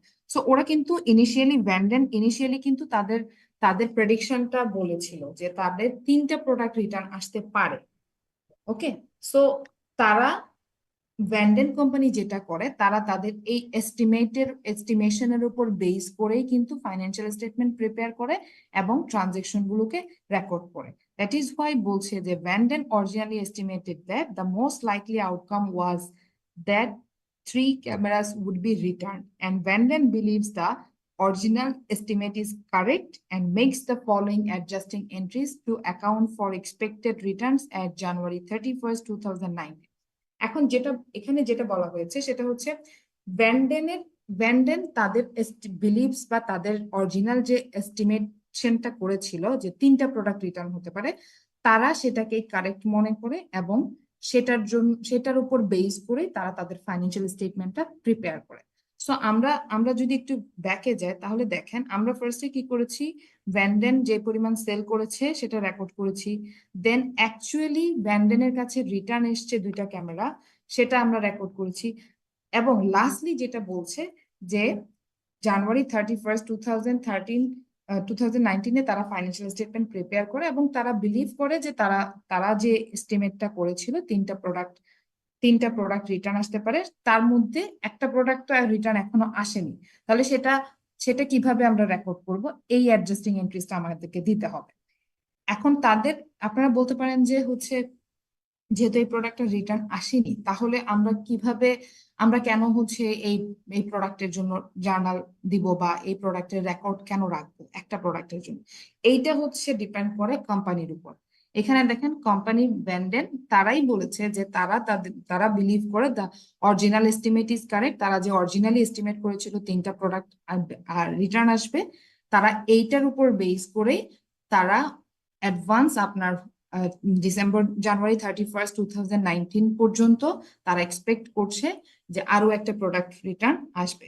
So ওই একটা প্রোডাক্টের জন্য আমাদেরকে কি করতে হবে, জার্নাল দিতে হবে। এখন এই জার্নালটা আপনি এক্সপেক্ট করছেন যে রিটার্ন আসবে, আরো একটা প্রোডাক্ট রিটার্ন আসবে, সো এই জার্নালটা আমরা যদি সিমিলারলি 2টা প্রোডাক্ট যে রিটার্ন এসছে এভাবে দিয়ে দেয় তাহলে একটু ভুল হবে। এইটার মতোই জার্নালটা, বাট একটু ডিফারেন্সেস আছে, বিকজ দেখেন এখানে যে জার্নালটা আমরা দিয়েছি সেটা হচ্ছে অ্যাকচুয়ালি আমার কাছে 2টা প্রোডাক্ট রিটার্ন অলরেডি চলে এসছে, রাইট? বাট এখন যেটা জার্নাল দিব সেটা আমার কাছে এখনো রিটার্ন আসেনি, বাট আমরা এক্সপেক্ট করছি যে এটা রিটার্ন আসবে, এন্ড এটার জন্য আমরা একটা অ্যাডজাস্টিং জার্নাল এন্ট্রিজ দিয়ে রাখবো যেটা ভ্যান্ডেন কোম্পানি বিলিভ করে। এখন এটা অ্যাকচুয়ালি ডিপেন্ড করে কোম্পানির উপর। কোম্পানি যদি মনে করে যে হচ্ছে তাদের এস্টিমেটটাই বেস্ট এস্টিমেট এন্ড তারা এক্সপেক্ট করছে যে এরকম রিটার্ন হবে, সো এটার জন্য আমাদের জার্নাল দিতে হবে, একটা প্রোডাক্টের রিটার্নের জার্নাল দিতে হবে। সেটা হচ্ছে যদি রিটার্ন আসে তাহলে আমাদের জার্নাল যেভাবে হয়, sales return and allowance debit, আমরা প্রিভিয়াসলি যেটা করেছিলাম অ্যাকাউন্টস রিসিভেবল কে ক্রেডিট করেছিলাম না, বিকজ এটা অ্যাকচুয়ালি আমার কাছে রিটার্ন চলে এসেছে, দ্যাট মিনস আমার আমার ক্রেডিট সেলস এর আমার অ্যাকাউন্টস রিসিভেবল কমে যাচ্ছে। কিন্তু এক্ষেত্রে আমার এখনো এই একটা প্রোডাক্ট রিটার্ন আসেনি, বাট আমি আমি আমি চিন্তা করছি যে সেটা রিটার্ন আসবে, এবং এটার জন্য যদি আসে যাতে আমরা সেটা রিডিউস করতে পারি, সেটার জন্য আমি একটা অ্যালাওয়েন্স ক্রিয়েট করে রাখবো। যেমন আমরা প্রভিশনে পড়েছিলাম না, প্রভিশন যে চ্যাপ্টারটা পড়েছিলাম সেখানে কিন্তু আমাদের ইয়েস মিস। সো ওইটার মতোই kind of sales return and allowance debit, that means আমার একটা প্রোডাক্ট রিটার্ন আসবে 100 টাকা, অ্যান্ড এটার জন্য আমি একটা অ্যালাউন্স ক্রিয়েট করে রাখছি, allowance for sales return and allowance, allowance for sales return and allowance 100 টাকা ক্রেডিট। এবং এই একটা প্রোডাক্টের জন্য যে আমি অ্যালাউন্স ক্রিয়েট করে রাখছি, এটার জন্য আমার কি কস্টের জার্নালটা আবার দিতে হবে, প্রত্যেকটার জন্য আমি কস্টের জার্নাল দিয়েছি। তাহলে এক্ষেত্রে আমার যেটা করতে হবে, আমার আগেরটাতে দেখেন যে আমি রিটার্ন ইনভেন্টরি ডেবিট করেছি, বিকজ ইনভেন্টরি অলরেডি আমার কাছে চলে এসেছে। বাট এই ক্ষেত্রে আমার এখনো ইনভেন্টরি আসে না, বাট আমি এস্টিমেট করছি যে ইনভেন্টরি রিটার্ন আসবে, আরো একটা ইনভেন্টরি রিটার্ন আসবে, দ্যাট ইজ ওয়াই এখানে এস্টিমেটেড ইনভেন্টরি রিটার্নস ওয়ার্ডটা ইউজ করা হয়েছে। বাকি আপনার হচ্ছে কস্ট অফ গুডস সোলস, দেখেন আগেরটা তো cost of goods sold credit করেছি, এটাতেও cost of goods sold credit করছি, শুধুমাত্র একটা ওয়ার্ডের চেঞ্জেস আসবে, সেটা হচ্ছে এস্টিমেটেড ইনভেন্টরি রিটার্নস, বিকজ এটা অ্যাকচুয়ালি এখনো আসেনি, বাট আমরা এক্সপেক্ট করছি যে এটা রিটার্ন আসবে কোম্পানির পলিসি ওয়াইজ। ম্যাম এই দুইটা জায়গায় cost of goods sold credit কেন হলো এটা আমি বুঝিনি। আচ্ছা, দুইটা জায়গায় cost of goods sold credit কেন হলো দেখেন, আমার অরিজিনালি যখন আমি ফার্স্টে সেল করেছি, যখন আমি জানি না যে কয়টা প্রোডাক্ট রিটার্ন আসবে বা কয়টা প্রোডাক্টের জন্য আমার এস্টিমেটেড অ্যাডজাস্টিং এন্ট্রিজ করতে হবে, তখন কিন্তু আমি জানি না যে আমার কয়টা প্রোডাক্ট রিটার্ন আসবে। ওকে, সো ইনিশিয়ালি আমি আমি 100 প্রোডাক্ট সেল করেছি, 100 প্রোডাক্টের জন্য কি করেছি, cost of goods sold debit করেছি, ইনভেন্টরিকে ক্রেডিট করেছি না জি ম্যাম। 100 প্রোডাক্টের জন্য। তাহলে পরবর্তীতে আমাকে যেটা বলা হচ্ছে যে তার মধ্যে থেকে দুইটা প্রোডাক্ট ব্যাক আসছে, দুইটা প্রোডাক্ট অলরেডি ব্যাক চলে আসছে। তাহলে আমার দুইটা প্রোডাক্ট যেহেতু ব্যাক চলে আসছে, আমি আমি যে ফার্স্টে cost of goods sold record করেছিলাম 100 প্রোডাক্টের জন্য, তাহলে সেটা আমার এখন কমাতে হবে না, যেহেতু আমার ইনভেন্টরি দুইটা ব্যাক চলে আসছে, আমার আমার তো আমি তার কস্ট অফ গুডস সোলস কে 100 প্রোডাক্টের জন্য দেখাতে পারছি না, রাইট?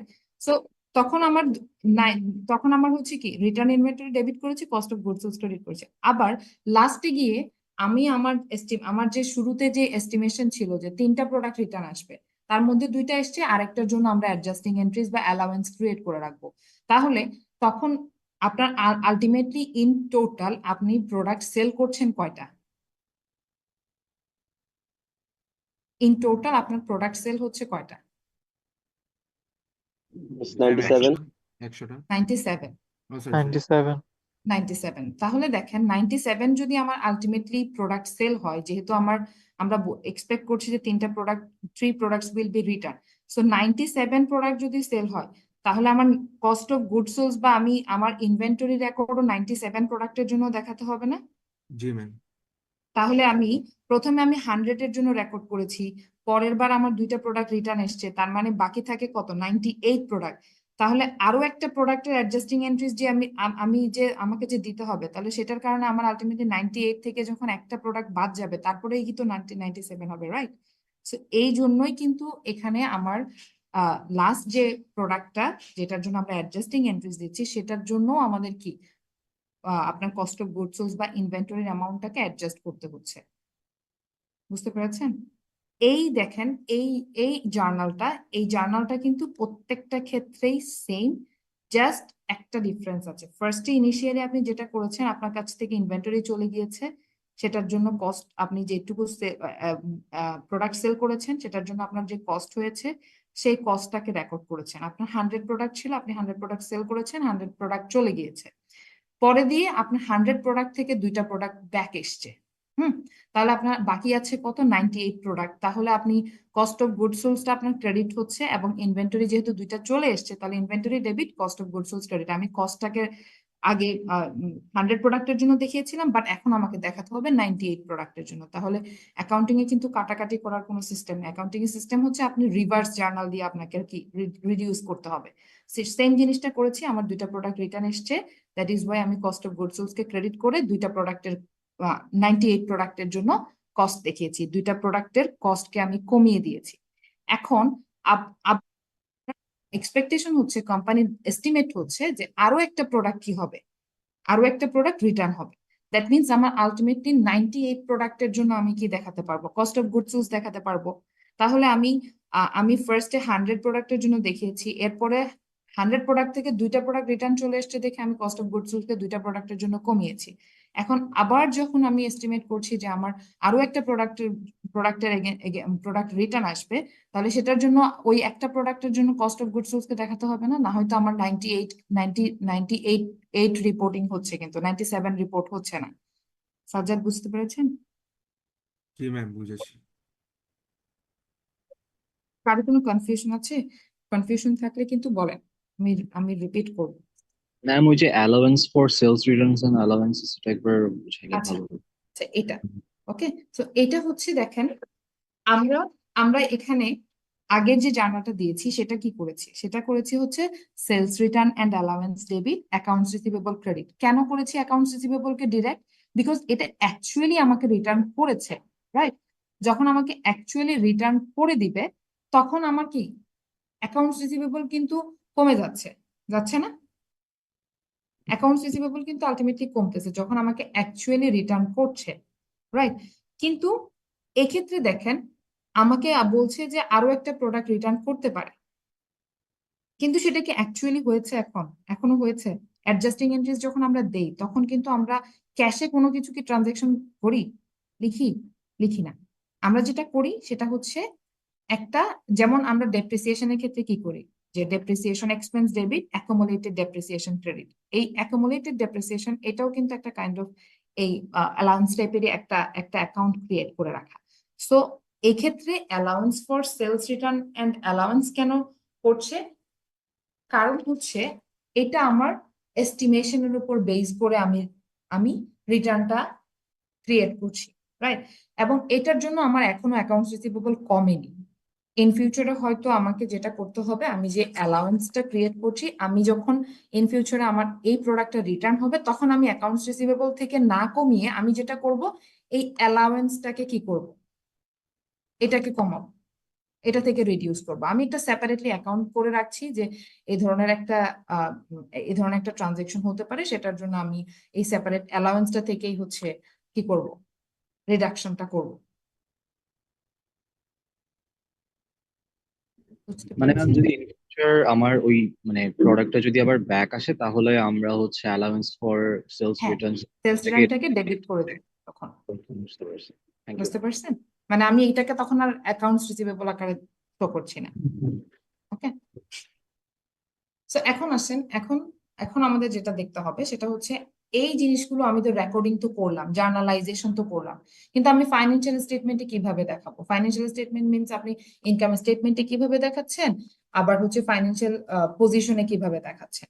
ওকে, সো এখানে দেখেন, এখানে আমার যেহেতু আমি আলটিমেটলি ওই জিনিসটাই ওই অ্যামাউন্টটাই দেখাবো যেটা আমার নেট সেল হিসেবে আমি রাখছি, তাহলে আমার নেট টোটাল সেল হয়েছিল 100 প্রোডাক্ট, বাট সেখান থেকে আমার রিটার্ন আসতেছে দুইটা প্রোডাক্ট, এবং এটার পাশাপাশি আরেকটা allowance, sales return and allowance আসতেছে, যেটা আমার বেস্ট এস্টিমেটের উপর বেস করে আমি রেখেছি যে আরো একটা প্রোডাক্ট আসতে পারে।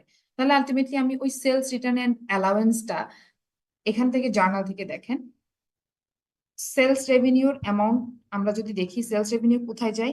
ইনকাম স্টেটমেন্টে যায়। আপনি জার্নাল থেকেও কিন্তু ফাইন্যান্সিয়াল স্টেটমেন্ট প্রিপেয়ার করতে পারেন, ইনকাম স্টেটমেন্ট প্রিপেয়ার করা যায়। সেলস রেভিনিউ কি ইনকাম স্টেটমেন্টে আসে না ফাইন্যান্সিয়াল পজিশনে আসে? হ্যাঁ, ইনকাম স্টেটমেন্টে আসে। ইনকাম স্টেটমেন্টে আসে। তাহলে আমরা সেলস রেভিনিউ দিয়ে আমরা স্টার্ট করি। Sales revenue 10,000। ওকে, এখন সেলস রেভিনিউ থেকে আমরা কি করি? নেট সেলস বের করতে হয় আমাদের। নেট সেলস বের করার জন্য আমাদের যেটা করতে হয়, রিটার্ন থাকলে মাইনাস করতে হয়, ডিসকাউন্ট থাকলে মাইনাস করতে হয়, হয় না? তাহলে আমাদের এখানে রিটার্ন আছে না? এই যে প্রথম যে রিটার্নটা আসছে, তাহলে সেটা হচ্ছে কত ছিল? 200 sales return and allowance debit সাইডে আছে।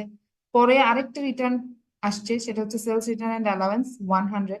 তাহলে আমার টোটাল তিনটা প্রোডাক্ট রিটার্ন এসছে, তাহলে তিনটা প্রোডাক্টের সেলস রিটার্ন এন্ড অ্যালাউন্স আমরা ক্রেডিট মাইনাস করব, সেলস রেভিনিউ থেকে, তাহলে আমরা যেটা পাবো সেটা হচ্ছে আমাদেরকে নেট সেলস।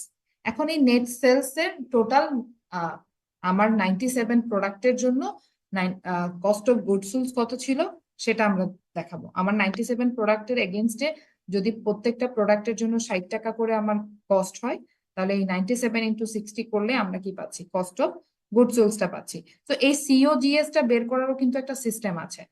এটা কি প্রিন্সিপালস অফ অ্যাকাউন্টিং এ পড়েছিলেন? হুম। Yes ma'am. হ্যাঁ, এই সিওজিএস টা কিভাবে বের করতে হয় সেটা হচ্ছে আমার ইনিশিয়াল ইনভেন্টরি, বিগিনিং ইনভেন্টরি থাকে, সেটার সাথে আমরা নেট পারচেজ অ্যাড করি। তারপরে হচ্ছে নেট পারচেজের সাথে কিন্তু আবার পারচেজ প্লাস ফ্রেট কস্ট বা ডিরেক্ট কস্ট যেগুলো থাকে সেগুলো, অথবা পারচেজ রিটার্ন থাকলে সেগুলো অ্যাডজাস্ট করার পর আমরা নেট পারচেজ পাই। তারপরে হচ্ছে আমার কি এন্ডিং ইনভেন্টরি যেটা থাকে সেটা আমরা মাইনাস করি, ওটা থেকে যে অ্যামাউন্টটা পাই সেটাকে আমরা বলছি cost of goods sold. So এই রিলেটেড ডিটেলস আপনারা ডিটেলস এখন পর্যন্ত অত ডিটেলস পাননি হয়তো, যেহেতু প্রিন্সিপালস অফ অ্যাকাউন্টিং পড়েছেন শুধুমাত্র, বাট যখন কস্ট অ্যাকাউন্টিং করবেন তখন দেখবেন এই যে কস্ট অফ গুডস সোল্ড আছে না, এইটার জন্যই একটা সেপারেট স্টেটমেন্ট প্রিপেয়ার করতে হবে আপনাকে, ওইটা কস্ট অ্যাকাউন্টিং এই দেখবেন। সো আমরা যখন ইনিশিয়ালি দেখি ফাইন্যান্সিয়াল অ্যাকাউন্টিং এর পড়া পড়ি তখন কিন্তু আমাদের এই জিনিসগুলো ডিরেক্টলি দেয়া থাকে, রাইট? বাট এগুলো কিন্তু ডিরেক্টলি কোম্পানি কিন্তু এগুলো ডিরেক্টলি পায় সেটা কিন্তু না, এটার ব্যাক ক্যালকুলেশনও আছে। এই যে এটা কস্ট অফ গুডস সোল্ড দেখাচ্ছি আমি 60 টাকা করে, এটা কিন্তু এখানে ডিরেক্ট বলা আছে দেখে আমরা বলতে পারছি যে একটা প্রোডাক্টের এগেনস্টে আমার cost of goods sold cost হয়েছে 60 টাকা। বাট এটার কিন্তু এই 60 টাকাটা কিভাবে ডিটারমাইন করেছে এইটা কিন্তু আপনার ডিসকাস করা হয় কস্ট অ্যাকাউন্টিং, মানে এই ধরনের ক্যালকুলেশন, ডিটেলস ক্যালকুলেশন আর কি ওখানে করবেন, তখন জিনিসগুলো আরো কানেক্ট করতে পারবেন। তারপর এটুকু হচ্ছে আমার কি ইনকাম স্টেটমেন্ট গেল। এখন এরপর আসেন যে ফাইন্যান্সিয়াল পজিশনে আমি কিভাবে রিপোর্ট করব। জানুয়ারি 31, 2019 যদি আমাকে ম্যাম আমার একটা প্রশ্ন ফাইন্যান্সিয়াল, আছে। হ্যাঁ হ্যাঁ প্লিজ। ম্যাম রেভিনিউ তো আপনি মানে এখানে ইয়েতে রেকর্ড করেছি, সেলিং প্রাইসে রেকর্ড করেছি তাই না, মানে 100 টাকা। হুম। কিন্তু এই যে কস্ট অফ গুডস সোল্ড এটা আমি কস্টে কেন রেকর্ড করেছি, এই যে 60। তারপরে সেলস রিটার্নসও তো আমি এখানে 100-তে রেকর্ড করেছি, মানে সেলিং প্রাইসে। তাহলে এটা কস্ট আচ্ছা কেন, কস্ট অফ আচ্ছা গুডস আচ্ছা, sold? Okay okay, got it.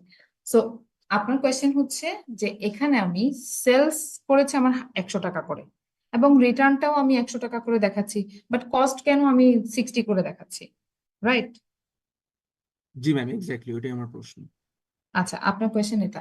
So এখানে দেখেন, আমি যখন একটা প্রোডাক্ট সেল করছি 100 টাকা করে সেল করছি, আপনি যদি আমাকে সেই প্রোডাক্টটা রিটার্ন করেন, আপনি কি আমার কাছ থেকে কোনো চার্জ কেটে রাখবেন? আপনি যেই প্রাইসে প্রোডাক্টটা সেল করেছেন সেই প্রাইসের প্রোডাক্টটাই তো রিটার্ন করছেন, রাইট? জি ম্যাম, সেটাই। আপনি আমাকে যে আমি যেই প্রাইসে সেল করেছি আপনিও সেম প্রাইসে আমাকে কি করছেন, রিটার্ন করছেন। তাহলে এখানে দুইটার মধ্যে ডেভিয়েশন আসার তো কোনো চান্সেস নেই যে আমি 100 টাকার প্রোডাক্ট 100 টাকা দিয়ে সেল করেছি এবং যখন আমার মনে হচ্ছে যে I am not satisfied with the product, then I am going for return it. So আপনি আমাকে রিটার্ন করে দিচ্ছেন, সো আমি রিটার্ন করে দিলে আমার কি সেলস রেভিনিউ কমছে, যত টাকার যত টাকা দিয়ে আমি সেল করেছি সেই অ্যামাউন্ট সেই টাকার অ্যামাউন্টেরই প্রোডাক্ট আমি রিডিউস করছি। এরপর আসেন কস্ট অফ গুডস সোল্ড। এইটা কি? এইটা হচ্ছে দেখেন, আমি যে সেলটা করেছি, আমি যে 97 প্রোডাক্ট সেল করেছি, ফার্স্টে 100 প্রোডাক্ট সেল করেছি, সেখান থেকে 300টা প্রোডাক্ট রিটার্ন এসছে, 300টা প্রোডাক্ট রিটার্ন আসার পরে ওইটা আমি মাইনাস করেছি। মাইনাস করার পরে এই আমার 9700ই হচ্ছে আমার নেট সেলস, রাইট? এই 9700 প্রোডাক্টের জন্য আমার কস্ট কতটুকু হয়েছে সেটাই কিন্তু হচ্ছে আমার কস্ট অফ গুডস সোল্ড। এবং কোয়েশ্চেনে বলা আছে যে প্রত্যেকটা প্রোডাক্টের জন্য দেখেন each cost of each product is 60। তাহলে আপনি দেখেন আপনি প্রফিট কখন পাবেন? প্রফিটের ডেফিনেশন কি? আমরা যদি সিম্পলি ম্যানুফ্যাকচারিং চিন্তা না করে শুধু প্রফিটের কথা বলি, প্রফিটের ডেফিনেশন হচ্ছে আপনার রেভিনিউ থেকে এক্সপেন্স মাইনাস করা, রাইট? সেম কাজটাই কিন্তু এখানে করেছি। আমি সেলস করেছি 10,000, সেখান থেকে রিটার্ন চলে এসছে 300, তাহলে আমার আলটিমেট সেলস থাকে হচ্ছে কত, 9,700, এবং এই 9,700 প্রোডাক্ট সেল করার জন্য আমার কস্ট হয়েছে কত সেটা আমি রিপোর্ট করছি। সো আমার কস্ট কিভাবে আমি বের করব, যে ৯,৭০০ টাকা সেলস এর এগেনস্টে আমার কস্ট কত হয়েছে, পার প্রোডাক্টে আমার ৬০ টাকা করে প্রোডাক্ট হয়েছে, কস্ট ছিল, এবং আমি নেট 97 প্রোডাক্ট কি করেছি, সেল করেছি। সো 97 প্রোডাক্টের জন্য আমার কস্ট যত হয় সেটা রিডিউস করলে তারপরে গিয়ে আমি গ্রস প্রফিট পাবো। সাজ্জাদ, বুঝতে পেরেছেন? জি ম্যাম, বুঝেছি। আপনি কি ক্লিয়ার? ম্যাম বুঝেছি, জি। সো মেইন জিনিসটা হচ্ছে আমি যে সেল করছি সেলের মধ্যে কিন্তু প্রফিট ইনক্লুডেড, রাইট? সো আমি যে প্রোডাক্ট যখন আমি রিটার্ন, আপনি যখন আমাকে প্রোডাক্টটা রিটার্ন করে দিচ্ছেন তখন কি আপনি আমার প্রফিটটা রেখে তারপরে রিটার্ন করছেন? অবভিয়াসলি না। আপনি আমি যে টাকায় সেল করেছি সেই টাকার প্রোডাক্টটি রিটার্ন করছেন, এবং আমার এই প্রোডাক্টের এগেনস্টে কস্ট কত হয়েছে সেটা চার্জ করলে তারপরে আমি হচ্ছে কি পাচ্ছি, আমার প্রফিটটা পাচ্ছি। ১০০ টাকার একটা প্রোডাক্টের পেছনে আমার খরচ হয়েছে ৬০ টাকা, বাকি যে ৪০ টাকা থাকে সেটাই হচ্ছে আমার জন্য প্রফিট, গ্রস প্রফিট যেটাকে বলে। তো সেই কাজটাই আর কি আমরা এখানে করেছি।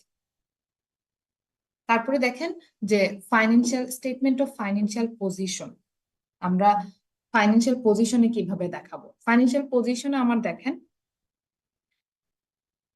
এই যে দেখেন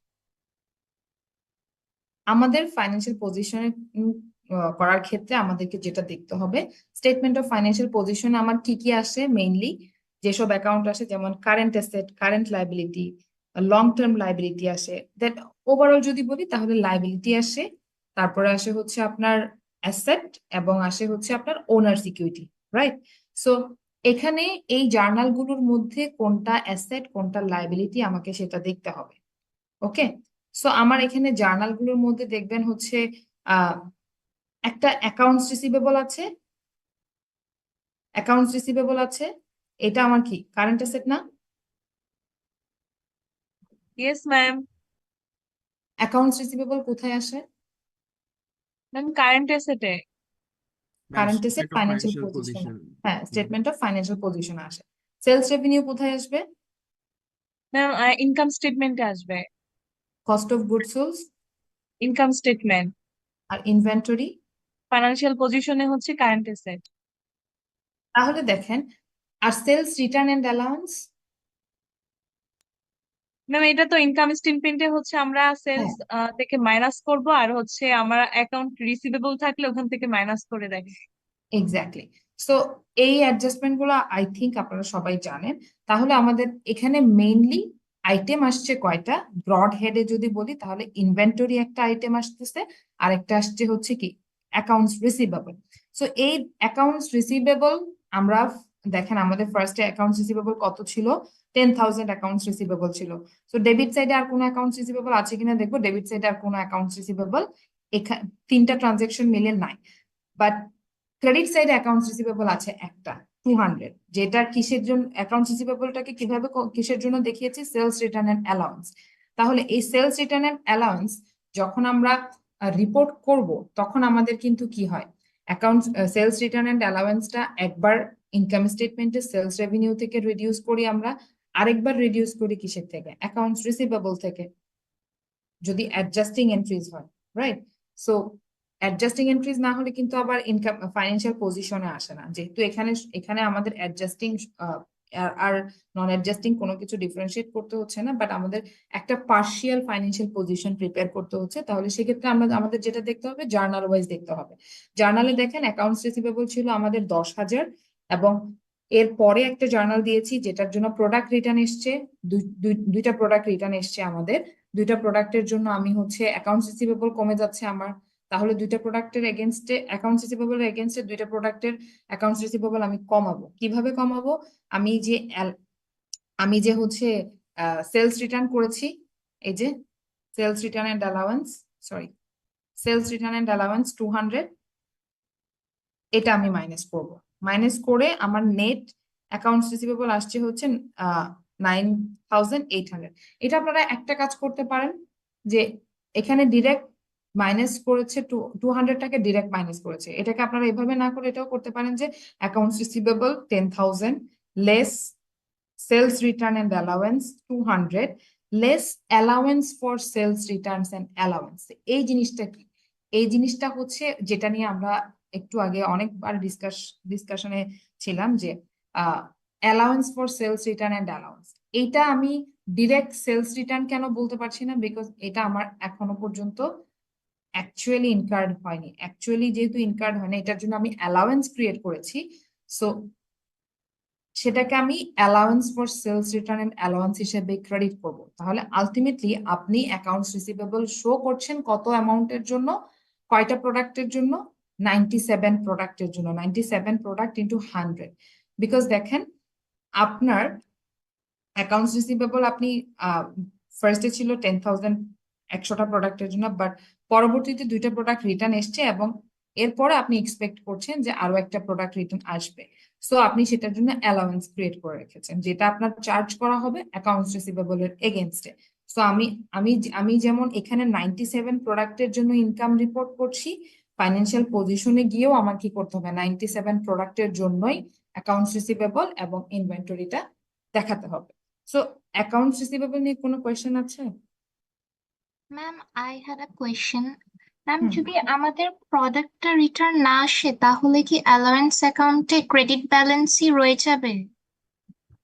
আমরা যে allowance for sales returns and অ্যালাওয়েন্সেসটা ক্রিয়েট করে রেখেছি, যদি আচ্ছা, ইন যদি ফিউচার সেটা ম্যাম return- আমাদের হ্যাঁ, প্রোডাক্টটা রিটার্ন না আসে, তাহলে যদি আমাদের ইন ফিউচার প্রোডাক্টটা রিটার্ন না আসে, তাহলে আমাদের এই অ্যালাউন্সের যে অ্যাকাউন্টটা আমি ক্রেডিট করে রেখেছি সেটাকে আমি ফরফিটেড করে দিব। ফরফিটেড মিনস ডেবিট করে ফেলবো।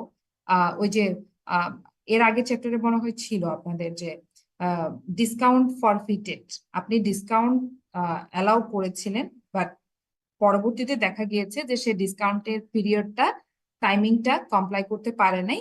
দ্যাট ইজ ওয়াই পরবর্তীতে আপনাকে যেটা করতে হয়েছে, ডিসকাউন্টের অ্যামাউন্টটাকে ফরফিটেড করে দিতে হয়েছে। ফরফিটেড মিনস আপনি যেহেতু ক্রেডিট অ্যালাউন্সটা ক্রিয়েট করে রেখেছেন, বাট এখন তো আর অ্যালাউন্সটা কাজে লাগবে না, তাহলে আপনাকে সেটাকে ডেবিট করে ফেলতে হবে। তখন আপনার অ্যাকাউন্টস রিসিভেবলের অ্যামাউন্টটা বেড়ে যাবে।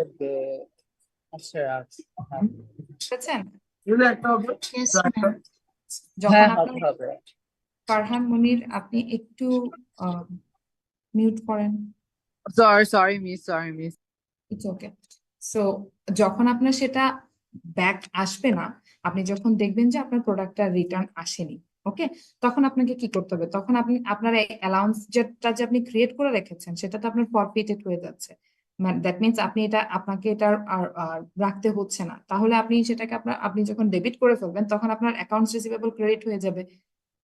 Allowance for sales return, allowance forfeited, debit, accounts receivable credit. এটা এখন আপনি কি করছেন? অ্যালাউন্স রেখেছেন থেকে অ্যাকাউন্টস রিসিভেবল থেকে রিডিউস করছেন না, মাইনাস করছেন না? তখন যখন দেখবেন যে আপনার প্রোডাক্টের রিটার্ন আসেনি, তাহলে আপনার অ্যাকাউন্টস রিসিভেবল তো আবার বেড়ে যাচ্ছে। অ্যাকাউন্টস রিসিভেবল আবার বেড়ে যাচ্ছে না, কারণ তারা আপনাকে 2টা প্রোডাক্ট ব্যাক দিয়েছে মাত্র, আর থার্ড নাম্বার প্রোডাক্টটা ব্যাক দেয়নি। তার মানে ওই থার্ড নাম্বার প্রোডাক্টের জন্য তাদেরকে আবার আপনাকে পে করতে হবে। Am I clear? Yes ma'am. Okay, then আমাদের অ্যাকাউন্টস রিসিভেবলটা আমি নেট অ্যামাউন্টটা রিপোর্ট করেছি। এরপর আমার যেটা আসতেছে সেটা হচ্ছে আমার ইনভেন্টরি। এখন ইনভেন্টরি রিটার্ন কতটুকু এসছে আমার দেখেন, আমার 3টা ইনভেন্টরি রিটার্ন এসছে। So return inventory including estimated, সেটাকে আমি কি করছি? সেটাকে আমি কারেন্ট অ্যাসেটে শো করছি। সো আমার টোটাল দেখেন এখানে যদি আপনি ক্যালকুলেট করেন, তাহলে দেখবেন আলটিমেটলি আমরা রিপোর্ট করছি কয়টা প্রোডাক্ট? 100 প্রোডাক্ট সেল করেছিলাম, বাট সেখান থেকে আমার 2টা প্রোডাক্ট অ্যাকচুয়ালি রিটার্ন এসছে, এবং আমি এক্সপেক্ট করছি যে আমার আরো একটা প্রোডাক্ট আসবে। দ্যাট মিনস আমাদের ভেন্ডেন তার এস্টিমেশন ওয়াইজই কি করছে? তার এস্টিমেটস ওয়াইজ রেকর্ডিং গুলো করছে। জার্নাল বলেন, ফিনান্সিয়াল স্টেটমেন্ট বলেন, ফিনান্সিয়াল পজিশন বলেন। বুঝতে পেরেছেন? হুম। মিস রিটার্ন ইনভেন্টরিটা কি হিসেবে দেখাচ্ছি আমরা? এই যে দেখ, আমার যে ইনভেন্টরিটা রিটার্ন চলে এসছে সেটা আমার কাছে কি? আমার কাছে আবার কারেন্ট অ্যাসেটে ব্যাক চলে আসছে না? আমি ফার্স্টে যেটা করেছিলাম কি, আমার ইনভেন্টরি চলে গেছে, আমি যখন সেল করতেছি তখন আমার ইনভেন্টরি চলে গেছে, আমার কারেন্ট অ্যাসেটকে রিডিউস করছে না? যেহেতু ইনভেন্টরি কিন্তু একটা কারেন্ট অ্যাসেট, রাইট? বাট এখন আমার কাছে আবার ইনভেন্টরি কি রিটার্ন এসছে, তাহলে এটা এটা এটা আমি আমাকে আবার কারেন্ট অ্যাসেটে দেখাতে হবে না? Yes miss. মিস এখন এটাকে আমি ইনভেন্টরির সাথে প্লাস করে দেবো না আলাদা হিসেবে দেখাবো? মানে এই আলাদা যে হিসেবে। আলাদা রিটার্ন ইনভেন্টরি হিসেবে রাখবেন, তা যেহেতু এটা হচ্ছে আপনার আর রিটার্ন প্রোডাক্ট, রাইট? এটা কিন্তু আপনার রেগুলার প্রোডাক্ট না। আপনি প্রোডাক্ট কিন্তু রেগুলার প্রোডাক্ট হিসেবে সেল করেছিলেন, কিন্তু পরবর্তীতে সেটা রিটার্ন এসছে, এই জন্য এটাকে রিটার্ন ইনভেন্টরি হিসেবে সেপারেটলি রাখাটা বেটার। বিকজ দেখেন, আপনার যে প্রোডাক্টগুলো রিটার্ন আসে সেটা অনেক সময় দেখা যায় যে পরে যখন আপনি সেল করার ট্রাই করেন, আইদার আপনাকে হচ্ছে কি করতে হয়, প্রাইস কমিয়ে ডিসকাউন্টেড প্রাইসে সেল করতে হয়, আর অনেক সময় আবার এমন হয় যে আহ, আপনি যে প্রাইসে সেল করেছিলেন অরিজিনালি সেই প্রাইসেও সেল করা যায়। যেমন এক্ষেত্রে থার্ড কন্ডিশনটা দেখেন, যে the return products are expected to be resold at a profit. That means আপনি যে প্রোডাক্টগুলো রিটার্ন এসছে, আপনি সেটা 100 টাকা করে কিন্তু সেল করেছিলেন, এই 100 এর মধ্যে কিন্তু আপনার প্রফিটও ছিল, রাইট? 60 টাকা ছিল আপনার কস্ট, বাকি 40 টাকা ছিল আপনার প্রফিট। সো যেটা বলেছে যে এই রিটার্ন প্রোডাক্টগুলো কিন্তু আবার রিসোল্ড করতে পারবে, প্রফিট দিয়ে কি প্রফিট মেক করে কিন্তু রিসোল্ড করতে পারবে, হয়তো তারা ডিসকাউন্ট দিয়ে হচ্ছে লিমিটেড প্রফিট করতে পারবে। সো এটাকে সেপারেটলি রাখাটা বেটার আর কি রিটার্ন ইনভেন্টরি হিসেবে, বিকজ এটা আপনার অ্যাকচুয়াল ইনভেন্টরি থেকে সেপারেটেড, যেহেতু আপনার এই প্রোডাক্টটা রিটার্ন এসছে। ওকে, এই জন্য এটাকে রিটার্ন ইনভেন্টরি হিসেবে আমি কারেন্ট অ্যাসেটে শো করছি। আচ্ছা সাজেদুল, মিস, থ্যাংক ইউ। ওকে। তো এখন এই একই এক্সাম্পল আমরা যেটা দেখেছি সেটা হচ্ছে credit sales with returns and allowance. আমি যে ট্রানজেকশনটা করেছি এখানে, এই পুরো এক্সাম্পলটা ছিল হচ্ছে আপনার অন ক্রেডিট সেলসে, রাইট? বাট এটাকে যদি বলা হয় যে ক্যাশে, এই ট্রানজেকশন গুলো সবগুলো ক্যাশে হয়েছে, বা আমি যে প্রোডাক্টটা সেল করেছি, ভ্যান্ডেন যে প্রোডাক্টটা সেল করেছে সেটা অন অ্যাকাউন্টে না করে ক্যাশে করেছে, তাহলে কোথায় কোথায় চেঞ্জেস আসতে পারে বলেন তো?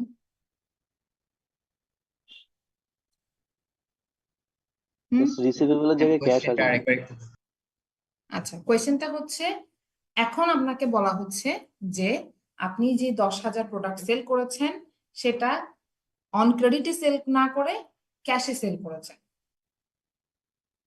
বাকি সবকিছু সেম, বাকি যা যা ইনফরমেশন আছে সবই সেম।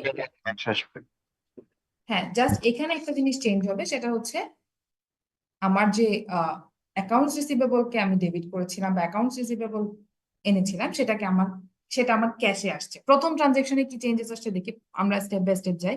প্রথম যেটা এসছে, আমি সেল করেছি ক্যাশে, তাহলে আমার cash debit, sales revenue credit. আর ইনভেন্টরি জার্নালে কিন্তু কোনো চেঞ্জেস নাই, বিকজ এটা আপনি পারপিচুয়াল মেথড ফলো করেই করছেন। পারপিচুয়াল মেথডে আপনার যখনই সেলস হবে, either cash or on account যেটাই হোক না কেন, আপনার কস্টের জার্নাল কিন্তু same, cost of goods sold debit, inventory credit.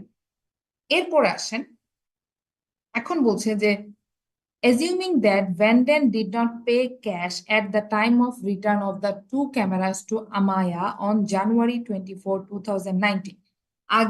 আগের যে কোয়েশ্চেনটা ছিল সেটা আর এটা কিন্তু সেম, জাস্ট এখানে একটা জিনিস বলা হয়েছে, আগেরটা ছিল credit sales.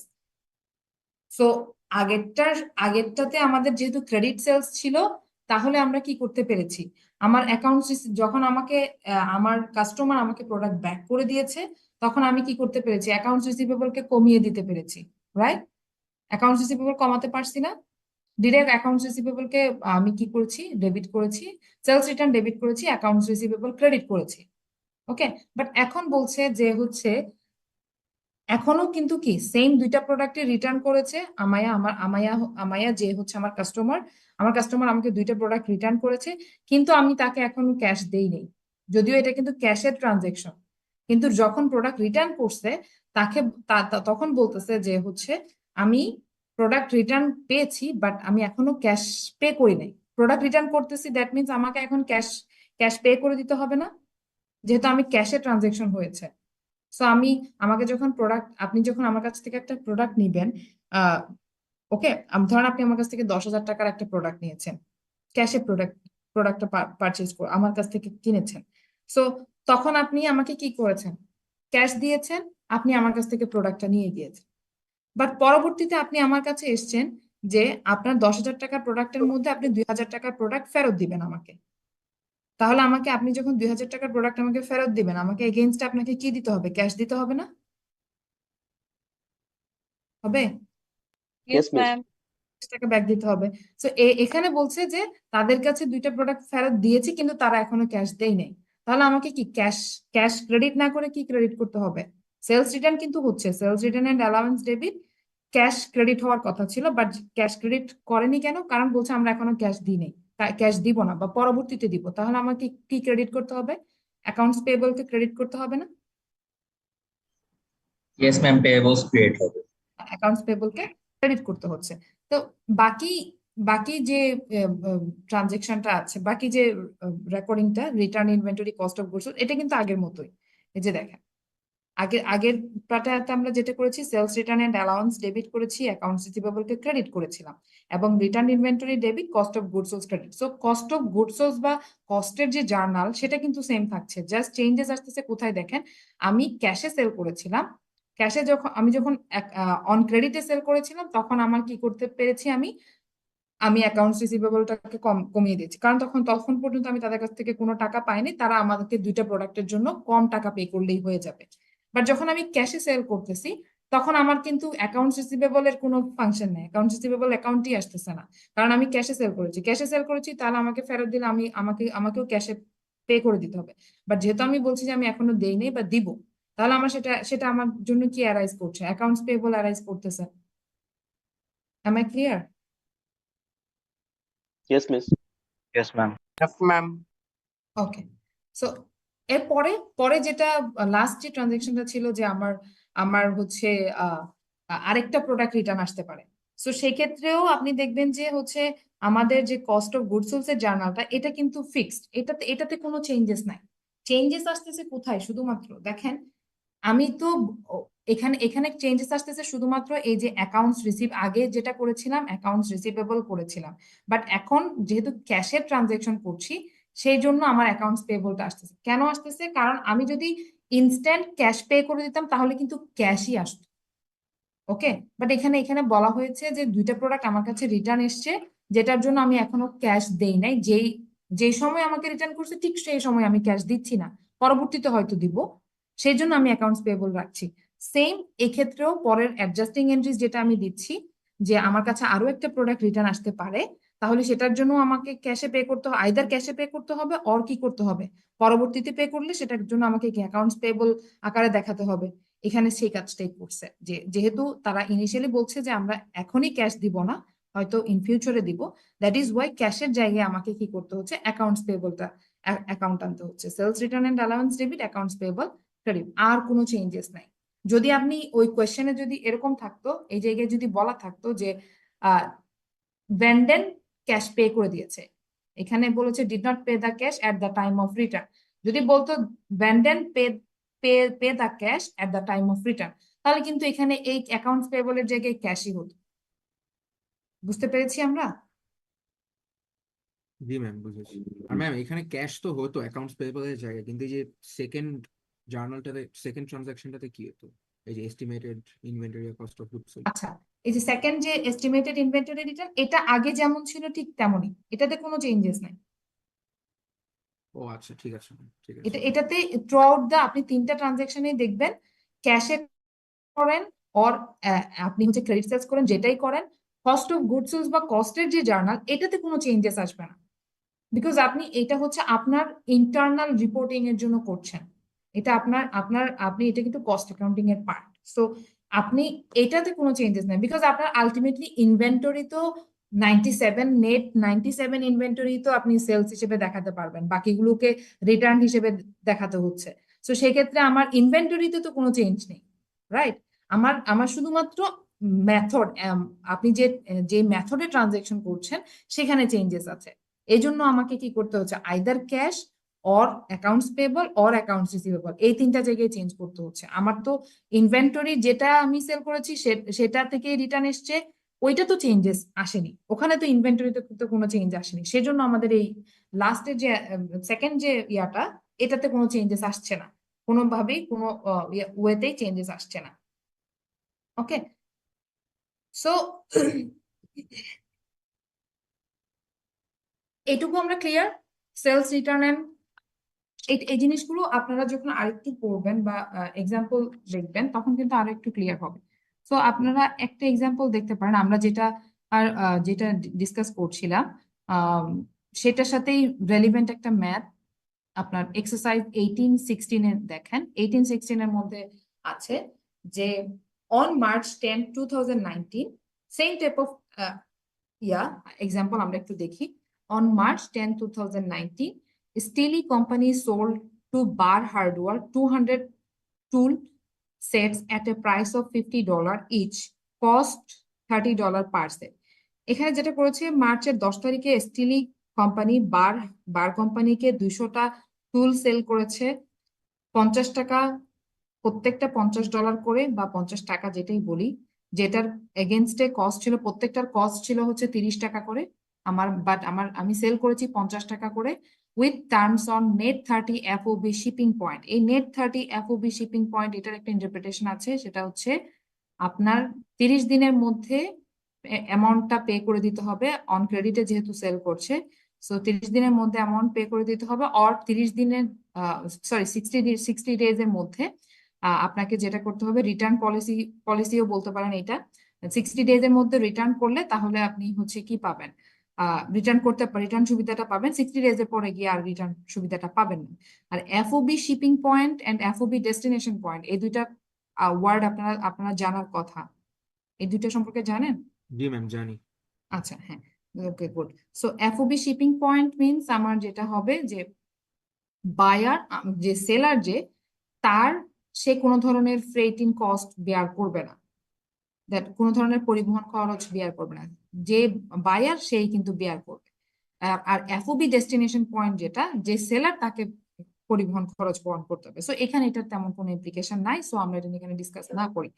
Steely allows bar to return any unused tool sets within 60 days of purchase.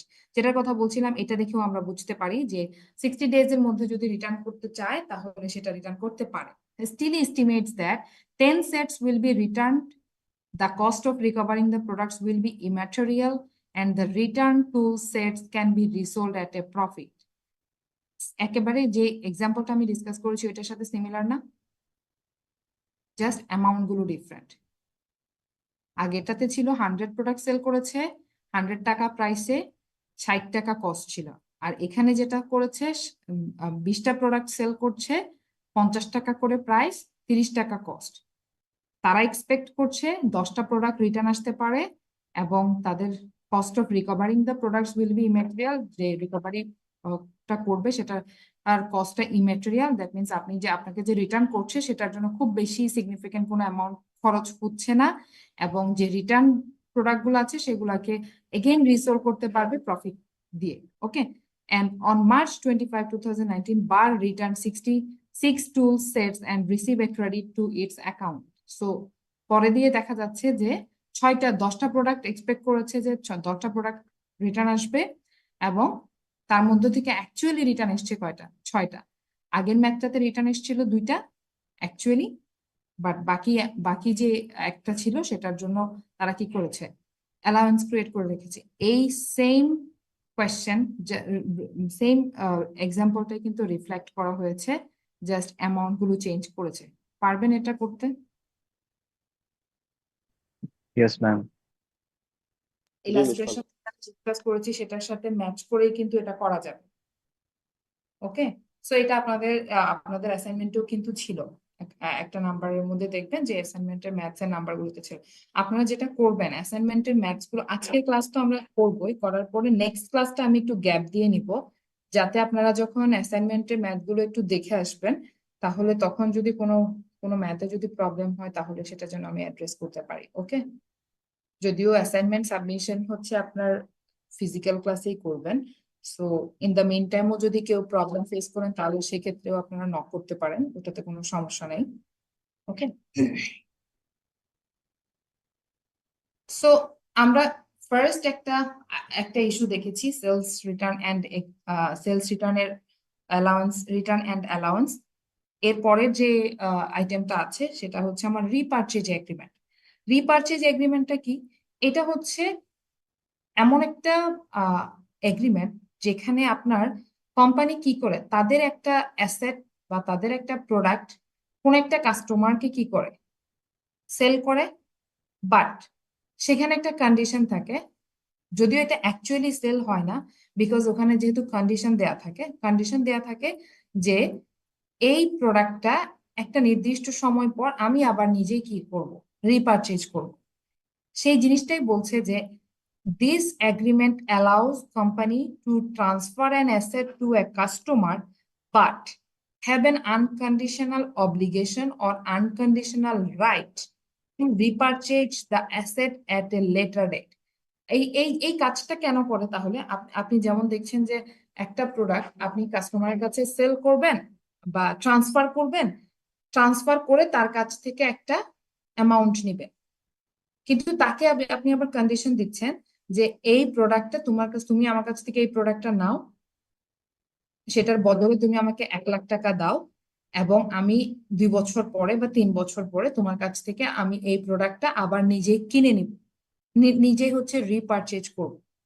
Okay, so তার মানে আপনি যখন ট্রান্সফার করছেন অ্যাসেটটা, ওকে, আপনার অ্যাসেট ট্রান্সফার হচ্ছে ঠিকই, বাট আপনার কি ওনারশিপ টাইটেল ট্রান্সফার হচ্ছে এখানে? বা নো ম্যাম।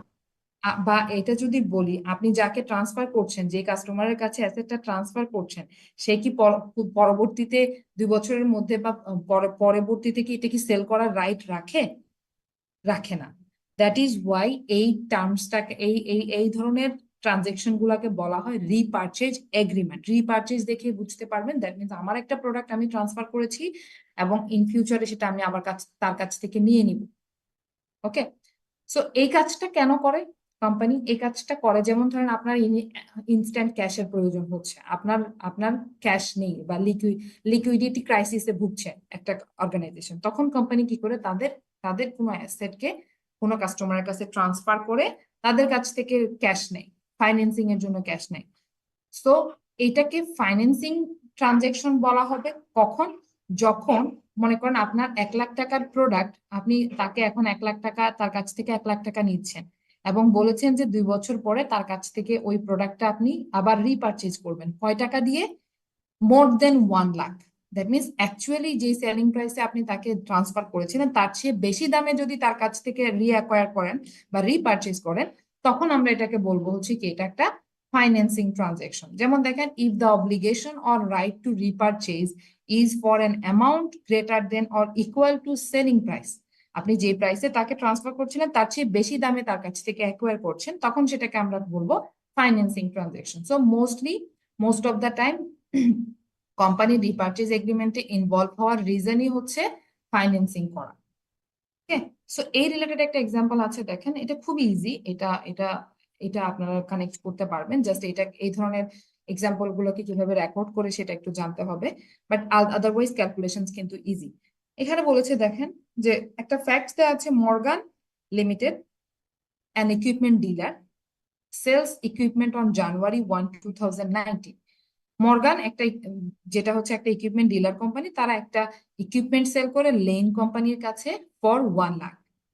কয় তারিখে? জানুয়ারির 1 তারিখে 2019 1st of January 1 লাখ টাকার একটা ইকুইপমেন্ট লেন কোম্পানিকে সেল করে, এবং it agrees to repurchase this agreement and on conditional obligation on December 31st, 2020 for a price of 1,21,000, এবং মর্গান এগ্রি করে যে এই ইকুইপমেন্টটা সে December 31st, 2020, দ্যাট মিনস 2019 সাল এবং 2020 সাল, তাহলে 2 বছর হচ্ছে না? 2 বছর পরে 2 বছরের শেষে গিয়ে সে 1,21,000 টাকা দিয়ে সেই ইকুইপমেন্টটাকে আবার কি রিঅ্যাকোয়ার করবে। এখন কোয়েশ্চেন হচ্ছে, how should Morgan incorporation record this transaction? এখন এই যে মর্গান যে অ্যাসেটটা ট্রান্সফার করছে, এটাকে সে কিভাবে রেকর্ড করবে? এটাকে তো ডেফিনেটলি ফাইন্যান্সিয়াল স্টেটমেন্টে রিপোর্ট করতে হবে, রাইট? সো এই রিপোর্টিং এর জন্য আগে আমাকে জার্নালাইজ করতে হবে, জার্নালাইজ করলেই তো আমি রিপোর্টিংটা করতে পারবো। ওকে, এখন দেখেন এই যে 1 লাখ টাকা আমার বর্তমান মূল্য কত? 1 লাখ, বাট ভবিষ্যতে আমি এটাকে অ্যাকোয়ার করব কত? 1,21,000 দিয়ে। তো এই ডিফারেন্সটা কেন হচ্ছে বলেন তো? হুম, আমি যদি বলি এটা যেহেতু সেলিং প্রাইস ছিল 1 লাখ, কিন্তু আমি অ্যাকোয়ার করব 1,21,000, তাহলে সেলিং প্রাইসের চেয়ে বেশি দামে অ্যাকোয়ার করছি না? তাহলে এটা কি ধরনের ট্রানজেকশন হচ্ছে? ফাইন্যান্সিং ট্রানজেকশন হচ্ছে না? এই যে এখানে বলেছি না, if the obligation or right to repurchase is for an amount of greater than or equal to selling price, then the transaction is a financing transaction. তাহলে এখানে ফাইন্যান্সিং ট্রানজেকশন যেহেতু বলছি, তাহলে এই ডিফারেন্সটা কিসের কারণে অ্যারাইজ করছে বলেন তো? ম্যাম টাইম ভ্যালু অফ মানির জন্য। হ্যাঁ, টাইম ভ্যালু অফ মানির জন্য। টাইম ভ্যালু অফ মানির সাথে আমাদের কি রিলেটেড? ইন্টারেস্ট রিলেটেড, ইনফ্লেশনও রিলেটেড, বাট আমরা মোস্টলি ইন্টারেস্টটাকে কাউন্ট করি, রাইট? সো এখানে আমার একটা ইন্টারেস্ট, ইমপিউটেড ইন্টারেস্ট আছে, যদিও কোয়েশ্চেনে বলেনি। ইমপিউটেড একটা ইন্টারেস্টের কারণেই আমার কিন্তু কি, আমি তাকে বেশি অ্যামাউন্টে আমার কি করতেছে, বিকজ আমার আজকের 1 লাখ টাকা, 1 লাখ টাকার ইকুইপমেন্ট আমার 2 বছর পরে 1 লাখ টাকা দিয়ে সেটা আমি ডেফিনেটলি পাবো না। আজকের 1 লাখ টাকা আর 2 বছরের পরে 1 লাখ টাকা কিন্তু সেম না। সো লেন কোম্পানি ডেফিনেটলি আপনাকে, তার কোনো বেনিফিট না হলে সে আপনার কাছ থেকে কেন অ্যাসেটটা নিবে?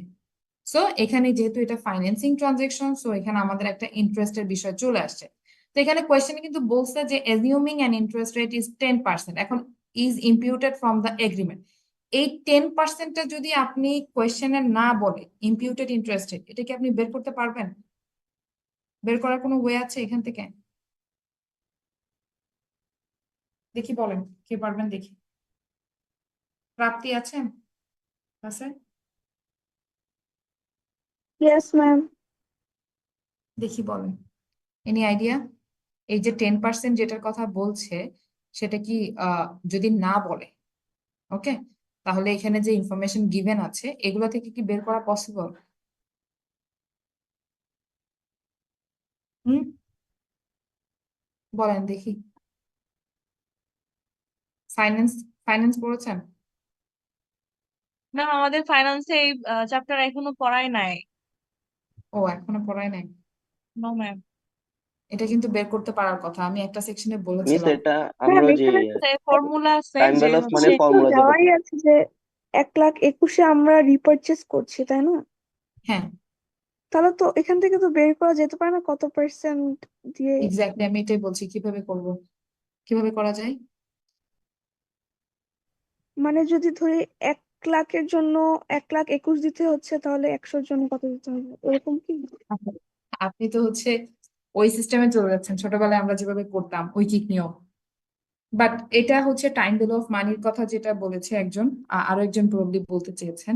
So time value of money যখন আমরা করি, ওখানে দেখবেন যে প্রেজেন্ট ভ্যালু ফিউচার ভ্যালুর কিন্তু ইকুয়েশন আছে, রাইট? আপনারা ওইটাও পড়েছেন।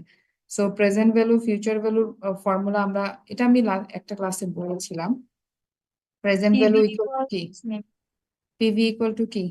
FV into 1 plus I to the power n। No, আচ্ছা, FV ডিভাইডেড হবে 1 plus I to the power n।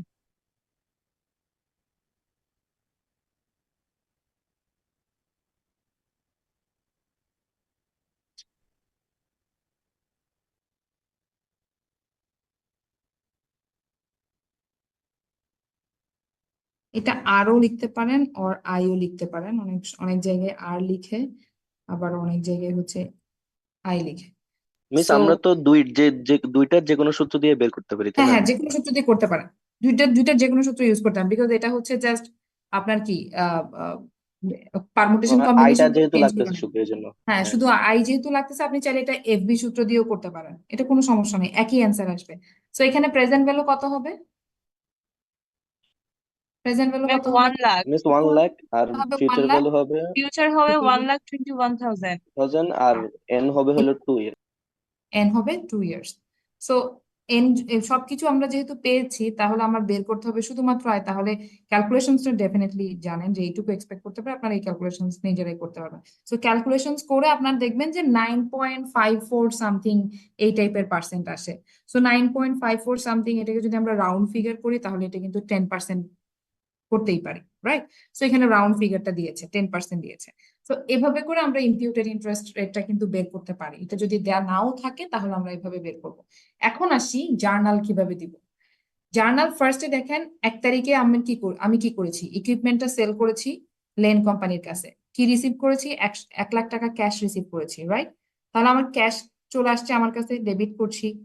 এখানে কার জন্য জার্নাল দিচ্ছি সেটাও কিন্তু ইম্পর্টেন্ট, মর্গানের জন্য জার্নাল দিচ্ছি যে ইকুইপমেন্টটা ট্রান্সফার করেছে। সো মর্গান কি করছে, ইকুইপমেন্ট ট্রান্সফার করে 1 লাখ টাকা রিসিভ করেছে, তাহলে 1 লাখ টাকা ডেবিট করবে ক্যাশ, আর ক্রেডিট করবে কি, ক্রেডিট করবে ইকুইপমেন্ট, ক্রেডিট করবে এখানে।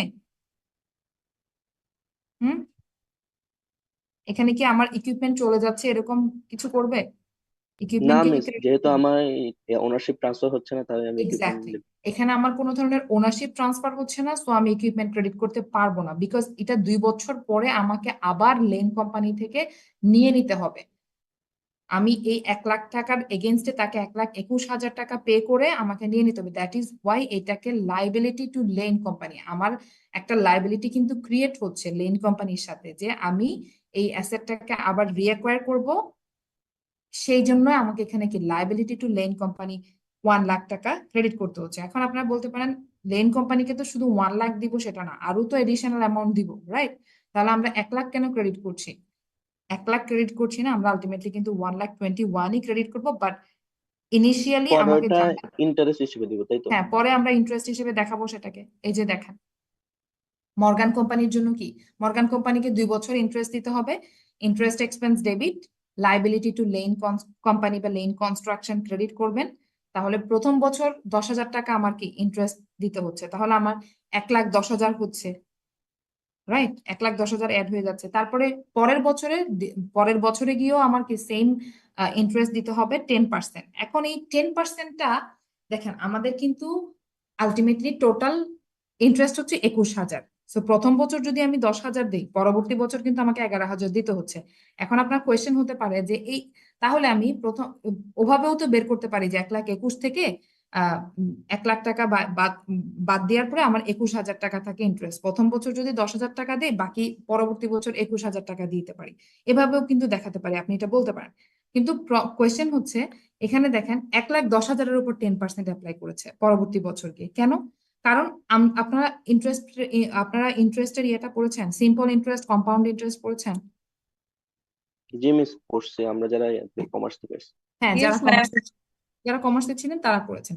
সিম্পল ইন্টারেস্ট যেটা বলে সেটা হচ্ছে আমার যে প্রিন্সিপাল অ্যামাউন্ট যেটা, সেটার উপরে শুধুমাত্র 10% ডিরেক্ট পার্সেন্ট অ্যাপ্লাই করব, প্রত্যেকটা ইয়ারে গিয়ে প্রিন্সিপাল অ্যামাউন্টের উপর ইন্টারেস্ট অ্যাপ্লাই করব। কিন্তু কম্পাউন্ড ইন্টারেস্ট মেথড যেটা বলে সেটা হচ্ছে প্রিন্সিপাল অ্যামাউন্ট প্লাস প্রথম বছর যে ইন্টারেস্ট দিয়েছি সেটা সহ পরবর্তী বছর যে আমি ইন্টারেস্ট দিব সেটা হচ্ছে বোথ প্রিন্সিপাল অ্যামাউন্ট এবং ইন্টারেস্ট, প্রথম বছরের প্রিন্সিপাল অ্যামাউন্ট এবং ইন্টারেস্ট অ্যামাউন্টটা সহ যোগ করে ইন্টারেস্টের উপর ইন্টারেস্ট দেওয়া, যেটাকে বলে কম্পাউন্ড ইন্টারেস্ট। সো সেই জন্য আমার পরবর্তী বছর গিয়ে আবার সেম আমি interest expense debit, liability to Len কোম্পানিও বলতে পারেন, কনস্ট্রাকশনও বলতে পারেন, এটা কিন্তু এটার সাথে ওইটা অত ম্যাটার করে না। এখানে ফার্স্টে কিন্তু আপনি লায়াবিলিটি টু লেন কোম্পানি লিখেছেন, সো এটা লেন কোম্পানিও লিখতে পারেন। So interest expense debit, liability to Lane Company credit debit করবেন। ওকে, সো আমার 2 বছরের ইন্টারেস্টের জার্নাল আমি দিয়েছি, এবং ইনিশিয়ালি আমি যেটা জার্নাল দিয়েছি সেটা হচ্ছে আমার কি ক্যাশ যে আমি রিসিভ করেছি সেটা জার্নাল দিয়েছি। এখন লাস্টে গিয়ে 31 2020 গিয়ে মর্গান কোম্পানিকে কি করতে হবে, অ্যাসেটটা রিঅ্যাকোয়ার করতে হবে না? Yes miss. অ্যাসেটটা রিঅ্যাকোয়ার করতে হলে কি করতে হবে, ক্যাশ পে করতে হবে, কত টাকা? 1,21,000 টাকা। তাহলে 1,21,000 টাকা ক্যাশ আমার চলে যাচ্ছে, এবং লাইবিলিটি যেটা আমি ক্রিয়েট করেছিলাম স্টার্টিং থেকে, প্রথমে 1 লাখ, তারপরে ইন্টারেস্ট পে করতে হবে সেটার জন্য 10,000, 1,10,000, তারপরে পরবর্তী বছরের ইন্টারেস্ট 11,000, তাহলে 1,10,000 যোগ 11, 1,21,000 লাইবিলিটি টু লেন কনস্ট্রাকশন বা লাইবিলিটি টু লেন কোম্পানি যেটা ক্রিয়েট করেছিলাম, ক্রেডিট করেছিলাম, সেটাকে আমি এখন ডেবিট করে দিব না, কারণ এখন তো আমি হচ্ছে আবার অ্যাসেটটা আমি নিয়ে নিচ্ছি এবং তাকে ক্যাশ পে করে দিচ্ছি। এখন কি আর আমার লাইবিলিটি থাকছে? না মিস। সো লাইবিলিটি যেহেতু থাকবে না, সো আমার liability to Lane Construction debit, cash credit করে দিলে আমার কিন্তু রেকর্ডিং প্রসেস শেষ। এটাতে কারো কোনো কোয়েশ্চেন আছে? বুঝেন নাই কে কে একটু বলেন প্লিজ। প্রাপ্তি বুঝতে পেরেছেন? Yes ma'am. সানি আছেন ক্লাসে? মিস সানি অনেকক্ষণ ধরে ঢোকার ট্রাই করে করে ঢুকতে পারেনি। আচ্ছা, আর আর বাকিরা বাকিরা আছেন? বুঝতে পারেননি এমন কেউ আছেন? না ম্যাম, বুঝতে পেরেছি। যদি কেউ বুঝতে না পারেন কাইন্ডলি একটু বলবেন, বিকজ আপনি না বললে কিন্তু আমি বুঝতে পারবো না যে আপনি বুঝতেছেন কিনা। আপনি না বুঝলে আমি হয়তো অন্য ওয়েতে ট্রাই করতে পারি বোঝানোর জন্য। সো আজকে কি আর পড়াবো? নো ম্যাম, মিস ম্যাম আজকে অন্যদিন এটুকুই থাক। আচ্ছা ঠিক আছে, তাহলে আমার যদিও টার্গেট ছিল শেষ করার, বাট যেহেতু আপনাদের একটু লোড হয়ে যাচ্ছে, সো নেক্সট ক্লাসে কিন্তু শেষ করতে হবে। ওকে, সো নেক্সট ক্লাসে আমরা শেষ করব। সো এর আগ পর্যন্ত আপনারা যেটা করবেন, আপনাদের যে ম্যাথস গুলো আছে এই রিলেটেড, আজকের পড়া রিলেটেড, অর হচ্ছে আগে যেগুলো পড়িয়েছি সেগুলো রিলেটেড যে ম্যাথস গুলো আছে ওগুলা পড়বেন। আজকে আমি এটুকুই রাখি। নেক্সট যে ক্লাসটা হবে সেটা সেটা হচ্ছে আমি জানাবো আপনাদেরকে। So in the meantime আপনারা যেটা করবেন এগুলো একটু পড়বেন, প্র্যাকটিস করবেন। আজকে যেটুকু পড়েছি স্টার্টিং থেকে রিপারচেজ এগ্রিমেন্ট মতো পুরোটাই পড়েন। যে কোনো জায়গায় আপনার প্রবলেম হচ্ছে সেই জায়গাটা সলভ করব, এন্ড নেক্সট ক্লাসে এই চ্যাপ্টারটা আমরা শেষ করব। শেষ করার পরে তো আপনার আমি আমি তো আর ক্লাস নিতে পারবো না অনলাইনে, সো ফিজিক্যাল ক্লাসের জন্য ওয়েট করতে হবে। সো আপনারা যেটা করবেন, যেহেতু দুইটা চ্যাপ্টার আমাদের অলমোস্ট কমপ্লিট হবে অনলাইন ক্লাসের থ্রুতে, সো ওই দুইটা চ্যাপ্টার ওই যে টাইমটা ফিজিক্যাল ক্লাস ওপেন হতে টাইম লাগবে এর মধ্যে আপনারা প্র্যাকটিস করবেন, পড়বেন। যে কোনো প্রবলেম অ্যারাইজ করবে আমাকে বলবেন যে মিস আমাদেরকে একটু টাইম দেন এটা একটু রিভিউ করার জন্য। আপনারা বলছেন যে অনেকে রিভিউ করার জন্য, কিন্তু আমি এই যে এই মাঝখানের যে টাইমটা আছে আপনারা কিন্তু ওই টাইমিংটা কাজে লাগাতে পারেন। ওটা আপনার আমাকে যদি ইনফর্ম করেন যে মিস আমাকে রিভিউ করেন, রেগুলার ক্লাসে রিভিউ করাটা একটু ডিফিকাল্ট হয়ে যাবে, বাট অন্য টাইমিং এ আমাকে এক্সট্রা টাইম দিতে হবে আপনাদেরকে। আমি কিন্তু এক্সট্রা টাইম দিতে রেডি, আমার কোনো সমস্যা নেই। আপনারা যদি এক্সট্রা টাইম চান, আমি যারা যারা বুঝতে পারেননি, বিকজ অনেকে কিন্তু পড়েছে আবার অনেকে পড়েননি, সো যারা পড়েছে তাদের কাছে রিভিউ গুলা বোরিং লাগে। সো এজন্য রেগুলার ক্লাসে অনেক সময় রিভিউ করতে গেলে একটা পার্সেন্টেজ স্টুডেন্ট বোর ফিল করে। সো যারা রিভিউ চান বা পড়তে হবে বা বুঝে নেয়, আগে যেটা করতে হবে পড়তে হবে, পড়ে যেটা বুঝে নেয় সেটা আইডেন্টিফাই করতে হবে, পড়ে দেন আমার কাছ থেকে একটা টাইম নেন, টাইম নিয়ে আমার কাছ থেকে রিভিউ করে নেবেন। Okay, clear? Yes ma'am. Yes, ma'am. Okay, দেখি ইউক্যাম কাজ করছে কিনা। ইউক্যাম যদি কাজ না করে তাহলে ম্যানুয়ালি অ্যাটেন্ডেন্স নিতে হবে আর কি। আমি এক্সপেক্টিং যে এটা কাজ করবে YouCam.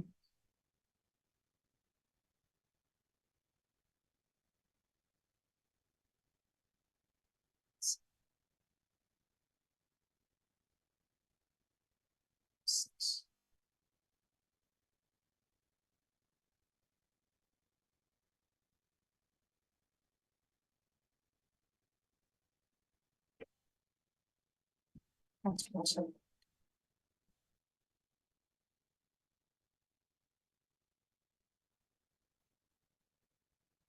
Section A.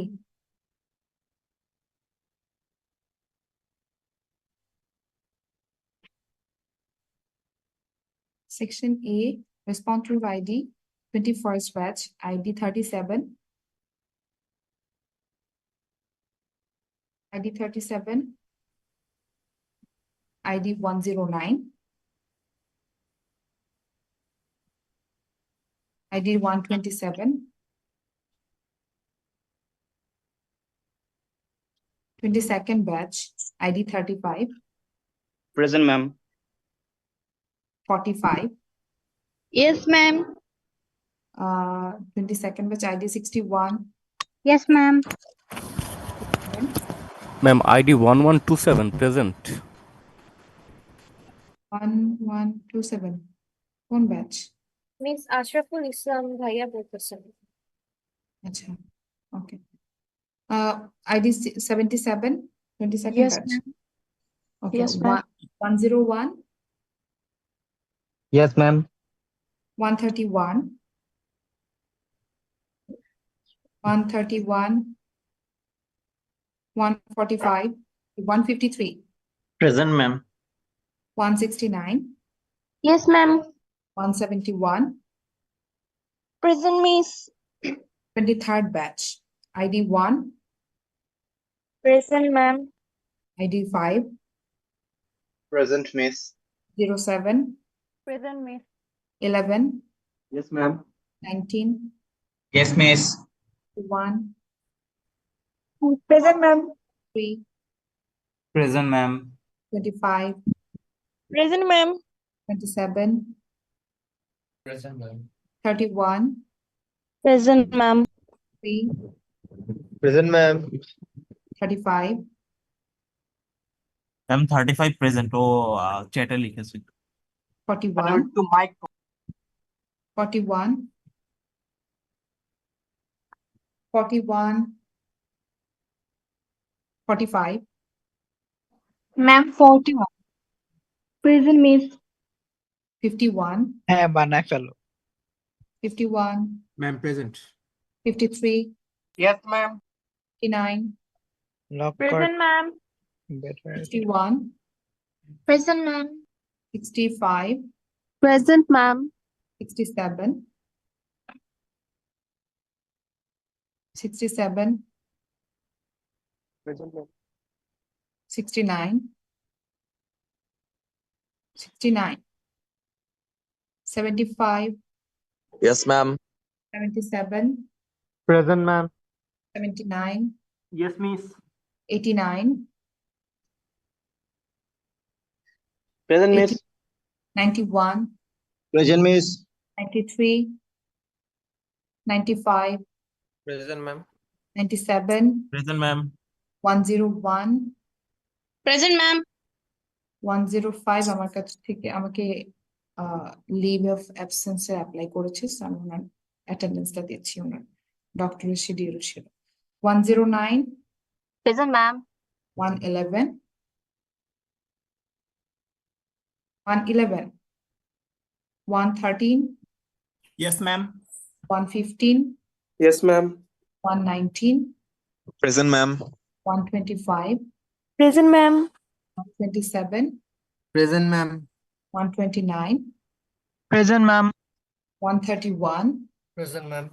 133, Present, ma'am. 137, 141, 141, 143, 143, 145. Yes, ma'am. Okay thank you যারা অ্যাটেন্ডেন্স দিয়েছেন তারা সবাই লিভ নিতে পারেন